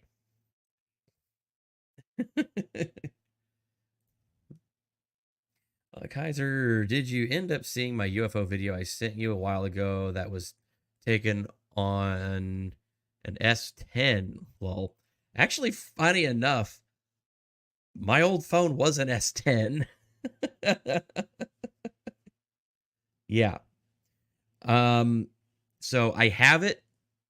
I'm kicking myself now that I realize that I have not checked that out, but I will do that actually right after I get done with this show, because yeah, I want user submissions, and it's just one of those I unfortunately have just kind of been ping-ponging all over the place. I have failed you there, Short Order Cook. I'm so sorry. I have failed you.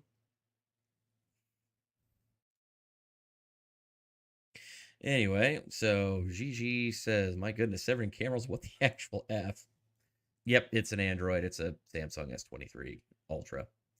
And Peter Griffin Lover, this live stream just started auto-playing on my TV, but I just wanted to say, you're so chill, you give me uncle vibes. Well, I'm glad to say that. That's very cool.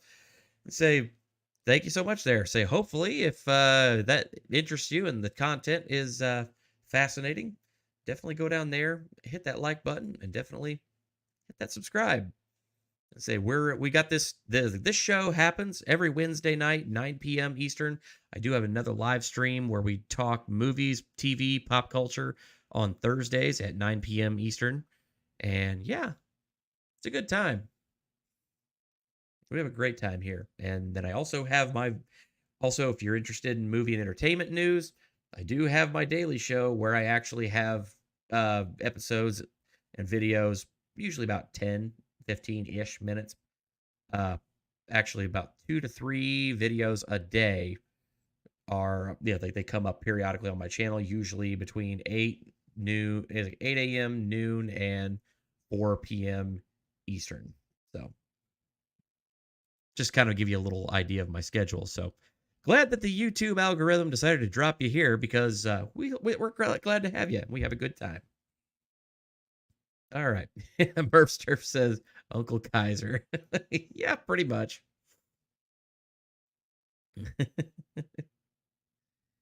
Yes. And Murphsturf does mention a very interesting point there. So yeah, if you enjoy this, you might go back and listen to my live coverage of the UAP congressional hearings. And we did the U.S. Congressional hearing. We did the Mexican UAP congressional hearing. That was interesting. And then, of course, we also have done we recently, just last week, also did the NASA UAP report and we covered that live as it happened. So very cool stuff. Edge of Reality is definitely my favorite show that I do. It's kind of turned into the UFO show. It's supposed to be more just general paranormal and mysteries and stuff, but I find the whole UFO thing to be very interesting and also very topical. C-Swept says, better than Uncle Pineapple. Okay, interesting. All right, continuing on with the documentary here. I just find this very interesting that the U.S. Air Force or government generally says that they don't investigate UFOs since the termination of Blue Book, and yet you're convinced that there was an investigation that took place. So who gave the orders to do that?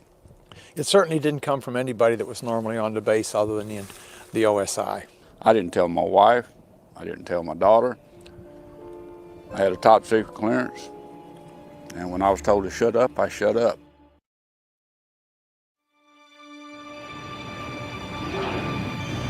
Salute. All right, so that is the end of that interview. Now we're gonna jump over. There's a little bit more that I want to cover, and that actually will cover this first, and then yeah. So this kind of goes to what we were just talking about. So this actually was from the Independent, published Wednesday, July 15th, 2015. And it kind of goes over a little bit of what the other article from the Mirror mentioned. So former U.S. Air Force colonel claims he has new evidence that aliens visited Randelsham Forest in Suffolk in 1980. Written statements from radar operators who allegedly witnessed the UFO flying across their scopes have been obtained by Colonel Charles Halt. A former United States Air Force colonel claims he has obtained additional evidence that the alien UFO landed near the American Air Force Base in Suffolk in 1980. Since the mysterious incident, Colonel Charles Halt has claimed that the unusual sightings of a flying object near RAF Woodbridge near Randelsham Forest was a UFO. He has now told the BBC that he has gathered statements from radar operators at RAF Bentwaters, another base around 3 miles away from RAF Woodbridge, that claimed they witnessed the UFO flying overhead. Halt, who now lives in the U.S. State of Virginia, claims that these military witnesses to the event do not want to speak about it until after they left the Air Force, fearful of their jobs. Now, 3 decades later, he says they have supplied him with written statements. The statements apparently say that the unidentified object was tracked during the incident on 26 December 1980. The radar operators say that in their statements, they saw the object go across their scopes, which monitored an area 60 miles across in 2 to 3 seconds, meaning that whatever the object was, it was moving at tens of thousands of miles per hour. Sounds rather familiar from things that we've talked about before on this show. He claims that they also say the object moved across their scopes, stopped, and then went to the forest near where it was sighted. Halt wrote a memo to the Ministry of Defense 2 weeks after the incident. In it, he claims that 3 servicemen on a routine security patrol saw unusual lights near the ground just outside RAF Woodbridge. Thinking an aircraft may have crashed, they went to investigate. Halt wrote in the memo that they reported seeing a strange glowing object in the forest, which was metallic in appearance and triangular in shape, about 2 to 3 meters across. As they approached further, the object maneuvered through the trees and disappeared, emitting bright lights. The memo adds that nearby farm animals went into a frenzy at this point. Halt later went out onto the location of the sighting and took radiation recordings, apparently finding the radiation levels were higher than usual, around 3 depressions left in the ground. During the investigation, he recorded what he was doing on the handheld voice recorder. Yep.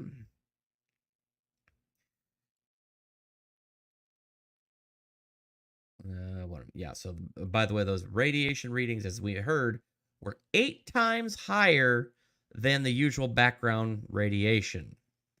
So definitely not naturally occurring.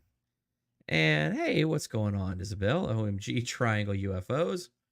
Oh yeah, you want triangle UFOs? Don't even get me started on the USS Omaha from 2019. I have video of that one. I have lots of video from that one. Spoiler alert. Pyramid UFOs flying over a United States warship in a fleet.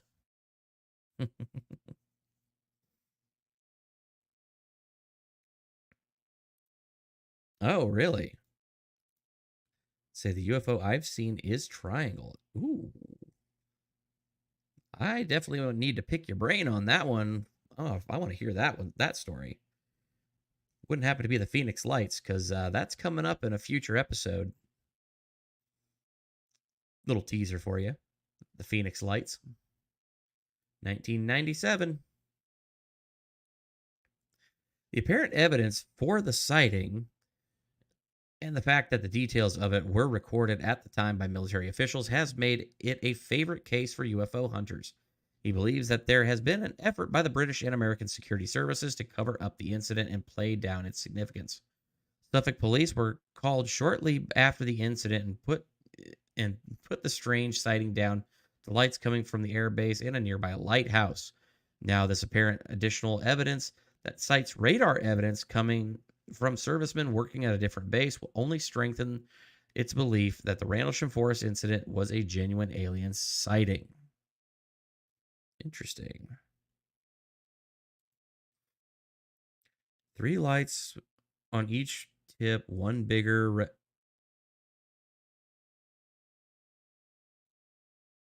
Isabel?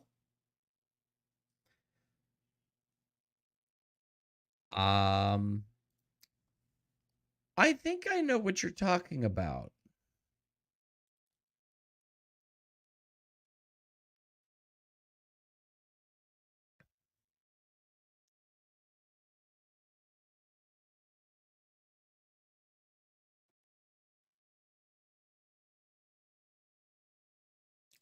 Question there. So, seriously, there, Isabel, I have a question, but does this look familiar?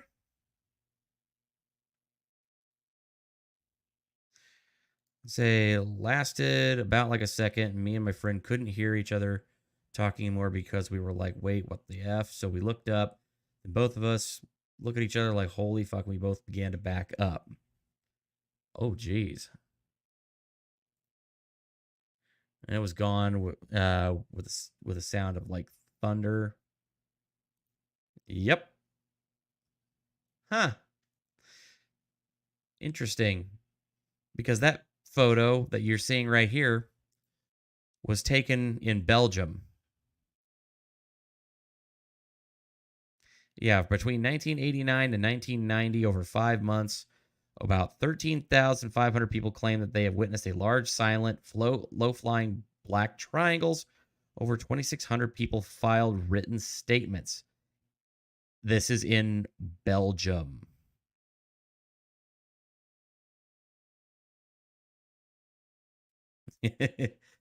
Yeah, I found out about it last week. Whew.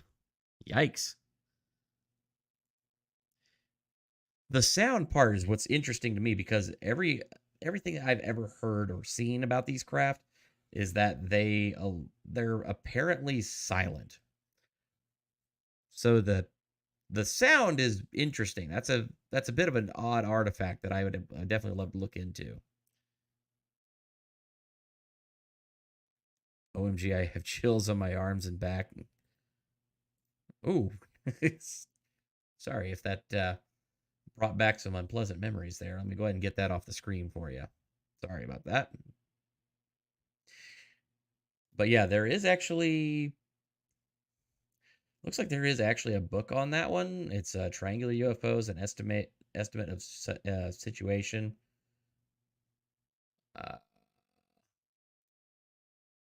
But no, the famous one that the famous triangle one that I'm talking about is the Phoenix Light, which,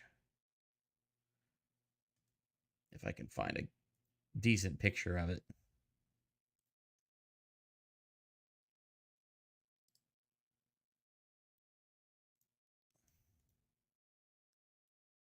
That's terrible.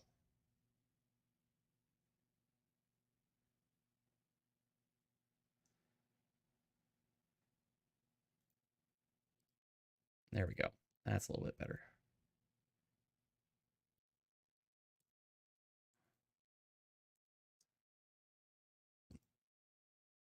So yeah, this is the alleged UFO that was the Phoenix Lights.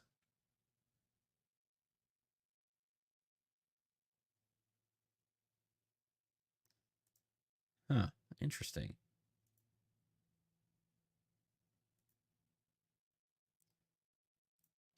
Well, it is definitely an interesting question. So I mean, yeah, in Canada, interesting.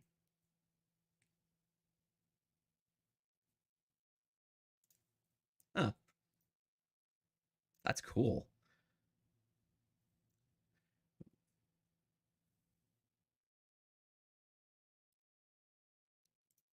I say, I think it was like a plane dropping flares or something. I don't remember. Hmm. Well, that's a cool story. I mean, I'm curious about it, definitely. And I know that the Belgian UFO wave is definitely on the list because that's an odd one.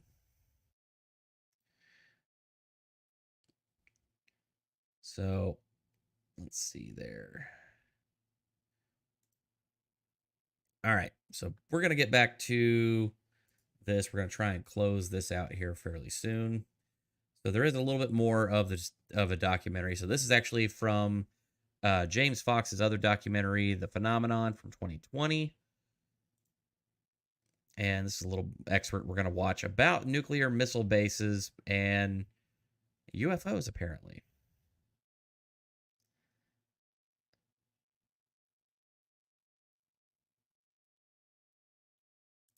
Okay, so I mean, maybe he's got like an English subtitles. I'll try and find a link and link it to you. Excellent, that'd be awesome. Also, you can, if you go, I think it's in my About section of my YouTube page, you can actually find my email address for the actual show itself. And yeah, that's my my show email, and you can send stuff directly to that. Murph Surf says the Canadians need to fess up. Yo, it's like, what happened? The Alaskan UFOs? Yeah, that's a question. The only one he didn't debunk was the triangle one. Interesting. He also chat people. Sorry, I'm so freeing all of a story on my memory. It's like blasting me. I could probably focus. Hey, it's okay. Don't worry about it at all. We appreciate you for sharing your story. As somebody who loves to engage with his chat, the fact that somebody in my chat had an experience is really cool and really wild, and I definitely would love to explore that. So no worries at all there, Isabel. I appreciate you sharing that story. That's really cool. Yep, even Mercer is saying, yes, we love this stuff. Anyway, all right, here we go. One aspect of the phenomenon that was swept under the rug was the pervasive reporting of UFO intrusions. Actually, it's coming in pretty quiet on my end. Let me bump the volume.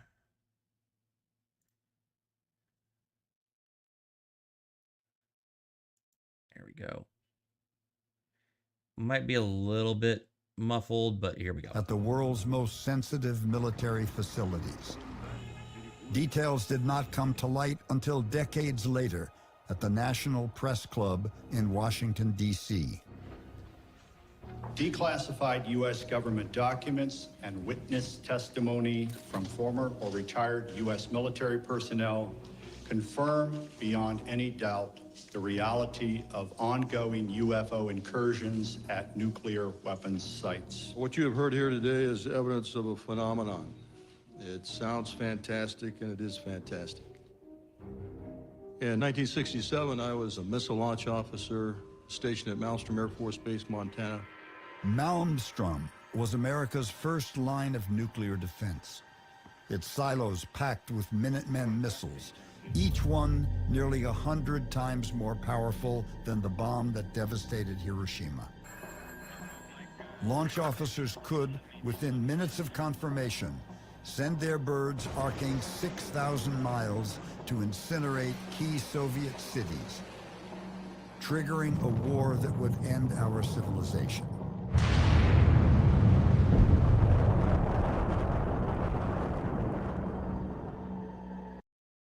This is okay.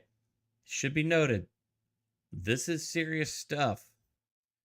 This is a really, really serious situation here.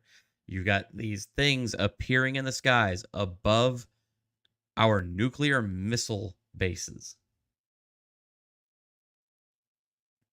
That's about as serious as it could possibly get. Montana, 1966. I was the chief of party. I was the observer. Basically, what I was doing was the star observation to provide precise latitude and longitude. On our small three-man team, came from the north and stopped right over us. And it had a white light from the center looking down into the silo. I just said to myself, what if this thing beams us up and takes us off to some distant place and never return to Earth again? I mean, this is going through my head here while this thing's above me. And then from this dead stop, it shoots off to the east. It's just like, now you see it, now you don't. It just shoots it. The strike team that went out claimed that they saw something. How did they describe that? He just said a large round object. Directly over the LF? Directly over the site.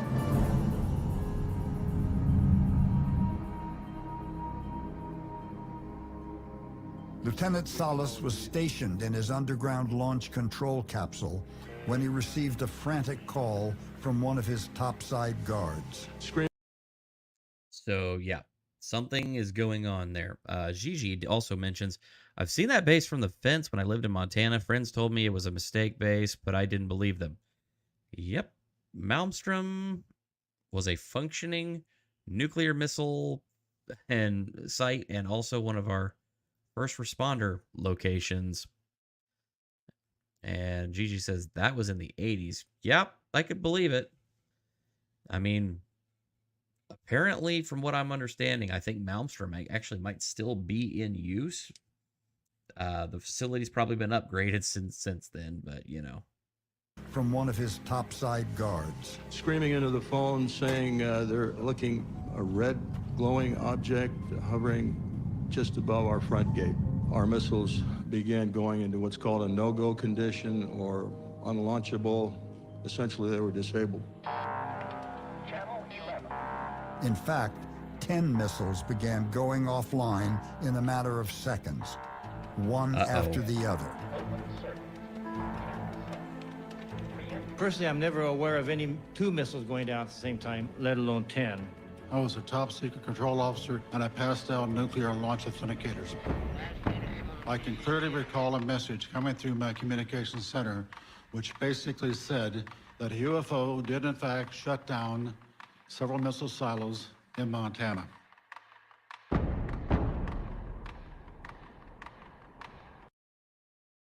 So over Malmstrom Air Force Base in Montana, a UFO appears over the top of the base, and suddenly 10 of the missiles on site suddenly go down into a no-go state. That's terrifying. And then suddenly this thing goes away and they all go back to normal. What? I was on duty at Echo, which is our squadron command post. We had strike teams respond to alarms from the missiles. They were 3 to 5 miles away. And they said, Ellsworth, sir, lack of a better description, South Dakota. flying saucer hovering over that missile, and there's a beam of reddish light going down to it. It had to be a data collection thing. I'm sure they scanned the warhead or something. RAF Bentwaters. In 1980, I was reassigned from the Pentagon to RAF Bentwaters as a deputy base commander. At that time, Bentwaters was one of the largest tactical fighter wings in the world. It was also the largest American nuclear bomb storage depot in Europe. In December 1980, early in the morning, several of our security policemen discovered strange lights in the forest. Expecting to find a crashed aircraft, they came upon an unrecognizable object resting on the forest floor. They observed it for a period of time, and it very quickly and silently vanished. 2 nights later, Colonel Halt received an urgent visit from the base security commander. He was white as a sheet. He said, "It's back." He said, "What's back?" He said, "The UFO." I took several security policemen with me. I also had my small cassette recorder I carried everywhere when I was on duty. What is it? We don't know, sir. Yeah, it's a strange, small red light. And all the barnyard animals have gotten quiet now. Deathly calm. This is weird. One object approached us at very high speed. Here he comes from the south. He's coming toward us now. Now we're observing what appears to be a beam coming down to the ground. This is unreal. We stood there in awe. Was this a warning? Was this an attempt to communicate? Was this a weapon or just a probe? Just as suddenly as it appeared, click, disappeared. We stood there, ah. About that time, we noticed the other object to the south was sending down beams, about a mile and a half away over Woodbridge Base, when we had great difficulties communicating, but we were able to discern that some of those beams were either falling into or near the weapons storage area, and there's a great deal of concern. I also found out later that both the tower operators at Bentwaters saw an object and picked it up on their Bright 2 radar and watched it. I was just sitting there and I happened to see a dot come on the scope, and it just went like one dot at the beginning, then another dot, and it was gone. And then it made an immediate right-hand turn and came right towards the base. Just absolutely phenomenal. It's not like any radar target I've ever seen traveling at an extremely high rate of speed. It passed over the control tower, and then it stopped. It was an orangish color. Sort of popped into my mind at the time that somebody's flying a basketball out here. There were like lights around the center of it. It was more like portholes, and then you were seeing the light from the inside, but it hovered momentarily, reversed its course, and went back out at a high rate of speed. Even more. So that's freaky. Because, yeah, those are the two tower operators who were stationed at RAF Bentwaters and Woodbridge. And that's what they saw. Those are the guys who came forward almost 30 years later saying, yeah, we did see that. We just didn't say anything at the time because we were afraid for our careers.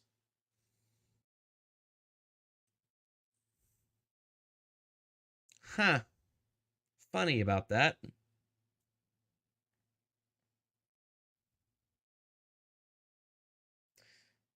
Yep. Oh, Gigi says, oh shit, like everything going offline, talking about the missile bases. Oh, don't worry. This one in Ukraine is going to be a lot more, terrifying. Murph says, James Fox is a national treasure. He makes great documentaries. Yes, this is, like I said, this is directly from his documentary, The Phenomenon 2020. Please do yourself a favor. Watch this documentary. It is available here on YouTube, as you can see, as well as some of his other documentaries are also available. I highly recommend I Know What I Saw, The Phenomenon, and Moment of Contact. Highly recommend those. So yeah, please definitely go out there, watch his stuff, give it and you know, show James Fox some appreciation, because that guy is amazing. He's doing great work not only in the field of UFOs, but he's also a great filmmaker, and he's an investigative journalist. And I have to admit, I gotta really appreciate the guy. He went out of his way to go from LA to Washington, D.C., so that way he could be at the NASA, or actually I think it was at Cape Canaveral, and do the NASA UAP hearing from last week. And he was first in line to ask questions and absolutely grilled the NASA panel on what they claimed. And trust me when I say that You could tell that the NASA people got flustered having to answer questions from this guy who has been walking the walk and talking the talk for a long time. So, yeah. And Isabel says, I found the video, but can't open the link tree to find the email. Oh, it's not in my link tree. It's actually in the About section on my YouTube homepage. So, yeah. Go to my homepage at YouTube, and you should be able to find the About section, and I think it's the About section. So yeah, you basically just go to my main page, and then yes, it's it's in the About section there. There is an area, says under my description, says details for business inquiries, view email address, and it will give you the email address for my website, or for my email that is tied directly to the show. Okay, and excellent. We've picked up 2 new subscribers onto the channel while we've been doing that. Very cool. And I noticed that one of them is Squabob. So thank you, Squabob. There we go. Gigi says, thank you for all the work you put into this. Your research is A+. I've just been invested in this topic for a very long time. So it's just one of those I've always kind of enjoyed it. And I'm kind of an information sponge. It's a good time. I enjoy it a lot, and this is just a topic that is so... I feel this topic is important because the question has always been, are we alone in the universe? And honestly, I feel like if we are the only game in town, the universe is a pretty boring place. Oh yeah, Murph says that, from about James Fox at the at the NASA hearing, saying it was epic. He didn't back down. Abso-freaking-lutely. That was really cool.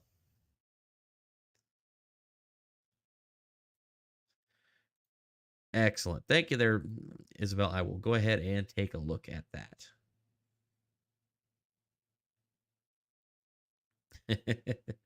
You'll recognize the thumbnail, I'm sure. Yep, pretty sure. All right. More alarming incidents took place on both sides of the Cold War. According to once secret Soviet documents, a UFO hovered over a Ukrainian nuclear base for nearly an hour.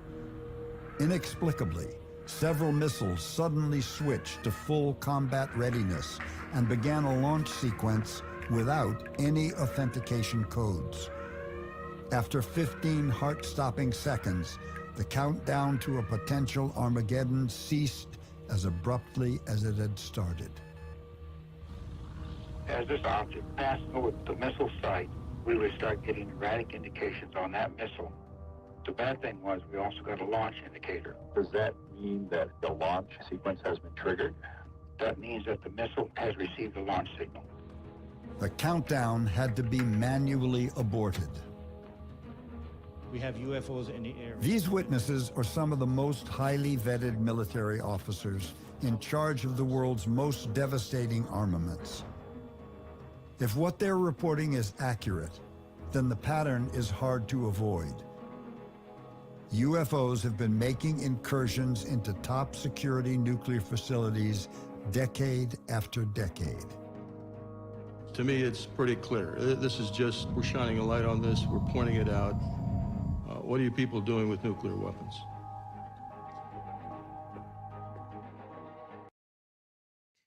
All right.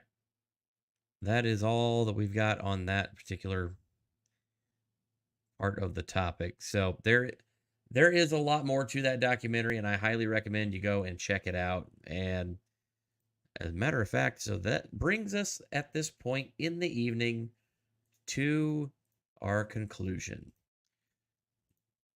So that is the Randelsham Air Force Base incident. And my goodness, is it a doozy. So, as you can kind of tell, Randelsham is one of those incidents that just kind of defies understanding. There's so many eyewitnesses, all of them military people, people who were attached to the most, at that time, the most, you know, they were the foremost people in the U.S. military in charge of nuclear weapons at a first strike base, the largest nuclear stockpile in Europe. That is a particular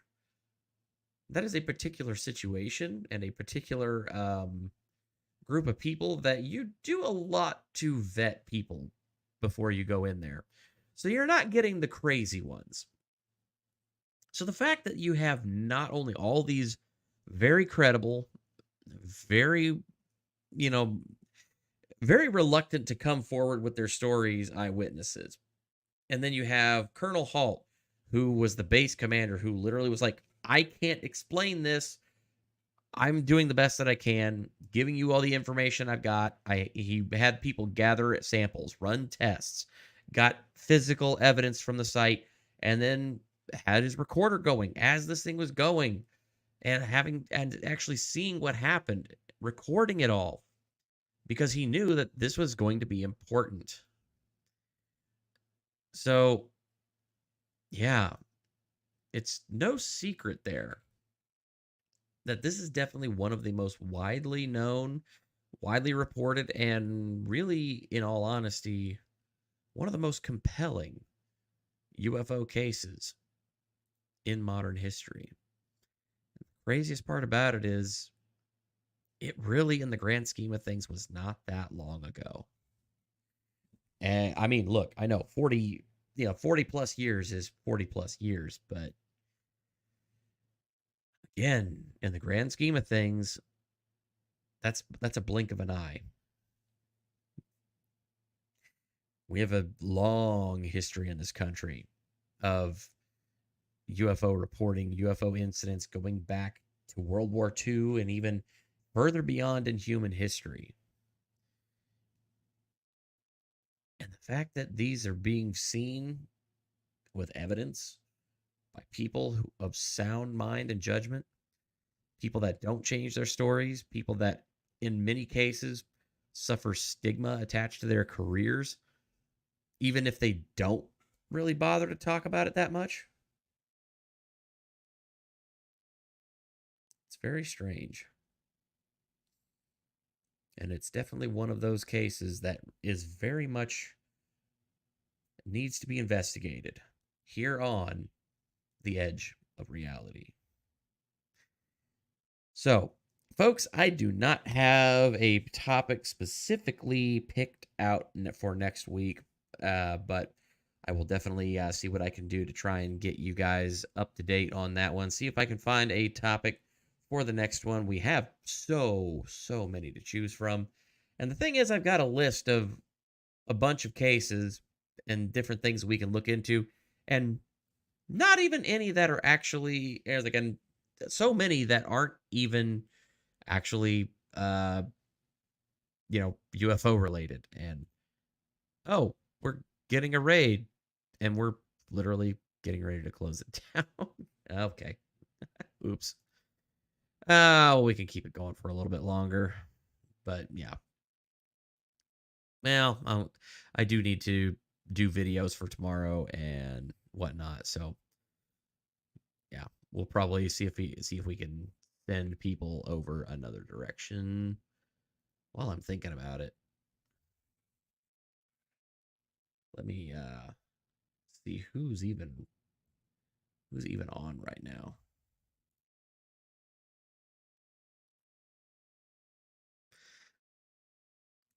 Oh, okay. So Winning Reality said he was sending us over here. Okay. Interesting.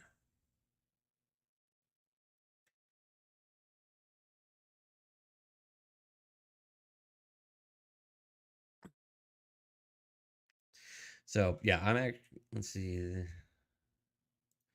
Say, oh, there are English subtitles in the video I sent you. Excellent. Oh, great. That's fantastic. Murph says, thank you, Uncle Kaiser. Another great one for the books. Awesome. And Isabel mentions, yeah, I know not to overly talk about it because I know what it sounds like. And that's the thing I hear so often from a lot of people is just they fear the stigma that's attached to it. And yeah, that's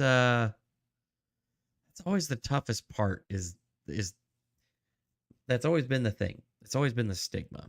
And I'm really glad that that's going away. The stigma is being rooted out and it's going away from there. Because I think that there are a lot of people, a lot of actually good, credible, awesome people who are actually have seen something that they cannot quite wrap their mind around. They can't really explain it, but they've seen something that defies all explanation and understanding, and they don't know what to say other than keep it bottled up because they're afraid of being that crazy guy. Because between the 1950s through the 1990s, even 2000s, only until about 2017, the stigma has stuck with this topic. Excuse me.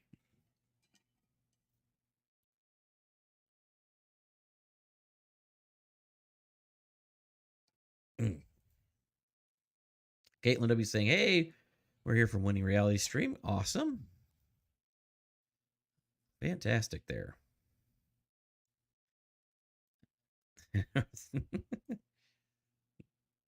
All right. So I do hate to do it, and I say, but I am going to go ahead and close this out. We've been going for just over 2.5 hours. We've got the entire topic covered, so I am actually going to go ahead and get this thing all signed off for the night. So I think, let me check something there.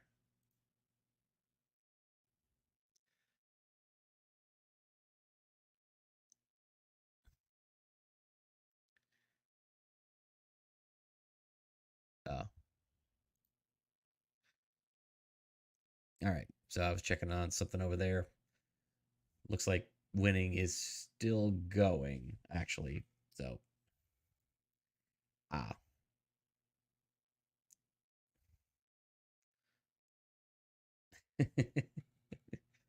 feel bad if he's trying to set up a raid to come over here, and it's like I'm already starting to try and close down my stream. Oh God. There we go. Okay, well, I'll just go ahead and. Anyway, folks, so here's what is going to be going on here with me for the next little while. So I guess we'll just go ahead and get the grift on out of the way. So starting tomorrow. So tomorrow is going to be Real Talk Live. And so we're going to be doing Ahsoka episode 6. Oh boy, we have got a lot to talk about with that one. Oh my goodness. Yeah. Yeah, Ahsoka episode 6 is going to be an eventful one to talk about, and I don't know if I've got enough alcohol to help me through that one. But yeah, that's going to be what we're covering tomorrow night at 9 p.m., starting at 9 p.m. Eastern. So come on out there for a little bit of good old-fashioned, good old-fashioned Grumpy Kaiser going through a absolutely terrible TV show, giving it the old boot in the ass, and I'm going to give it an honest, good review. That's only I know how to do. And probably going to have to get some drinks to go with it, because I'm pretty sure by the end of going on about all that, my brain's going to hurt and I'm just going to want to not be there anymore. So with that being there, the next up on the docket, so I will probably not have anything specific for the weekend and whatnot. I, may still have a couple of appearances jumping on there, but I'll keep you guys posted if I do make any appearances anywhere. So just keep an eye on my Twitter feed. And then also, so next week, in addition to my usual daily shows, on next Wednesday and Thursday, we will have Edge of Reality and Real Talk Live as well. 9 p.m. Eastern is the time for those. And one thing that is tentatively in the process, so it's looking like you might want to mark your calendars tentatively for October 7th, which is a Saturday. I've got to still nail down a few things, but tentatively mark down Saturday, October 7th in your calendars. Take the evening off, because a good friend of the channel and a fellow YouTube content creator and I are going to make good on a long-awaited promise to talk about a very beloved and also, let's just say this, we're going to talk about a certain film franchise, one that has been in the media a lot lately and has seen its definite share of ups and downs over its over 40, almost 50 years that it's been around. So, it's a big one. It's the franchise debate, the talk of that you have all been waiting for, with a YouTube friend that you all know and love. I'm not going to mention it. I'm not going to talk more about it. I'm not going to specifically get into it. And the reason I'm not going to do that is because all this is tentative, but things are moving. Things are in the works. So tentatively, mark your calendars for the evening of October 7th. That is a Saturday. And I will definitely keep you guys posted on more about that as things come available. So that's going to be a fun one. And all right, other than that, I know that I've definitely been I've been getting a few folks inviting me to do streams with them as far as doing some stuff like Edge Reality and whatnot. So I'm going to try and I have been really bad about reminding myself to reach out to everybody. I think there's been a lot of folks having some, behind the scenes stuff going on. So we're going to try and get those going. So that is what we have tentatively lined up. Yeah. Up, and here they come. Hey, what's going on, guys? The sad part is you're all raiding right as I'm actually closing out my stream. I just finished the grift.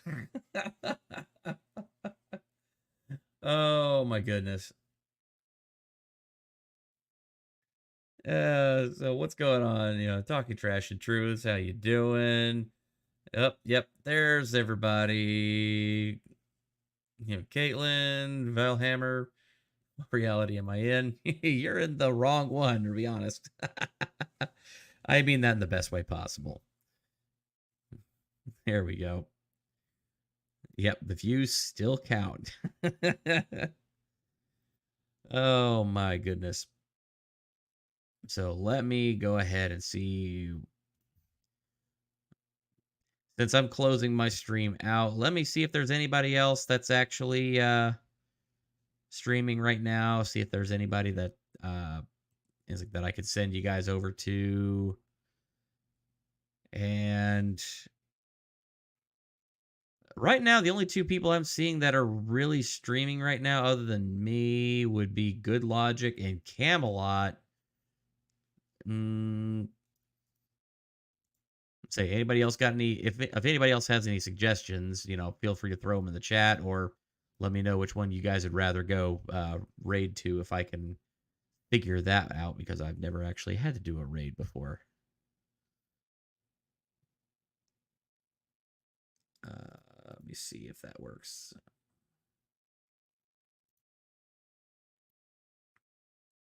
Okay, I'm gonna probably look terribly amateurish doing this, but well, is what it is. Hey, Winning. Good to see you there. I was commenting that it's kind of funny. You guys is like all just shuffled over to my channel just in time for me to close out the stream. So now I'm trying to find somebody to raid over to. Oh my gosh. So much professionalisming. Yeah, I know. I'm terrible. I'm sorry, guys. Oh, goodness. Is Cool Frog live?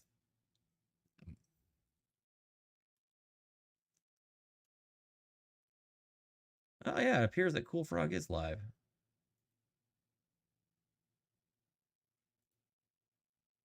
Okay, all right, let me see if I can figure that out. I've never had to do that one.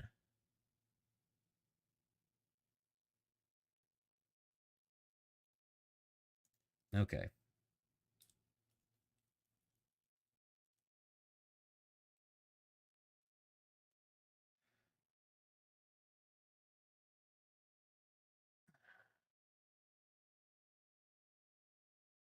Okay, I cannot. Let's see.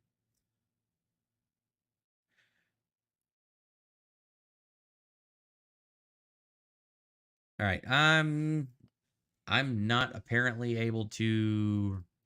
This is saying I'm not able to redirect. So here's what I'm gonna do. I'm gonna go ahead and just drop the link directly into the chat, and y'all can just click on over there and let Cool Frog know that Kaiser sent you. So there we go. Here we go.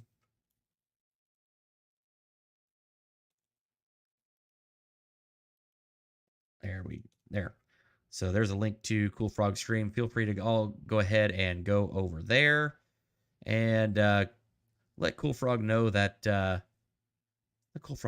Kaiser sent you. All right, folks. Thank you all so much for watching tonight. I appreciate you all.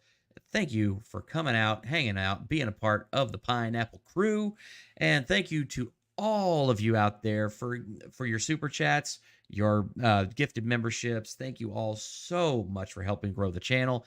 It means so much to me, and I cannot express how it.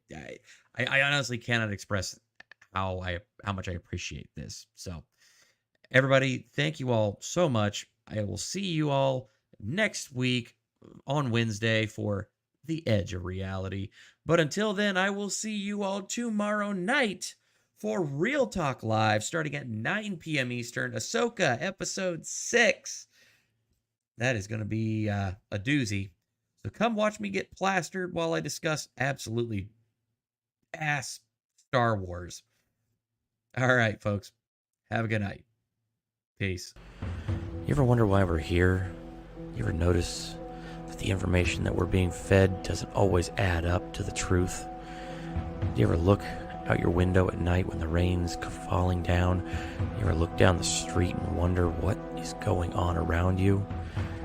You ever look out at night and ask yourself, is this all that I am? Where am I? What am I? Is this all there is? Is this real life? As technology continues to bring us closer together, it also tears us further apart. We watch the skies and look at the planet around us and its natural beauty as it continues to march forward on and on and on, unending, unceasing, unwavering. And yet our world, everything that we've built, crumbles around us. We wonder, is this it? Is there more? There's got to be. We search. We want to learn. We want to understand. We want to see all that we can see, know all that we can know. We want to look out there. We want to peek behind the veil. We want to ask the questions that nobody will answer.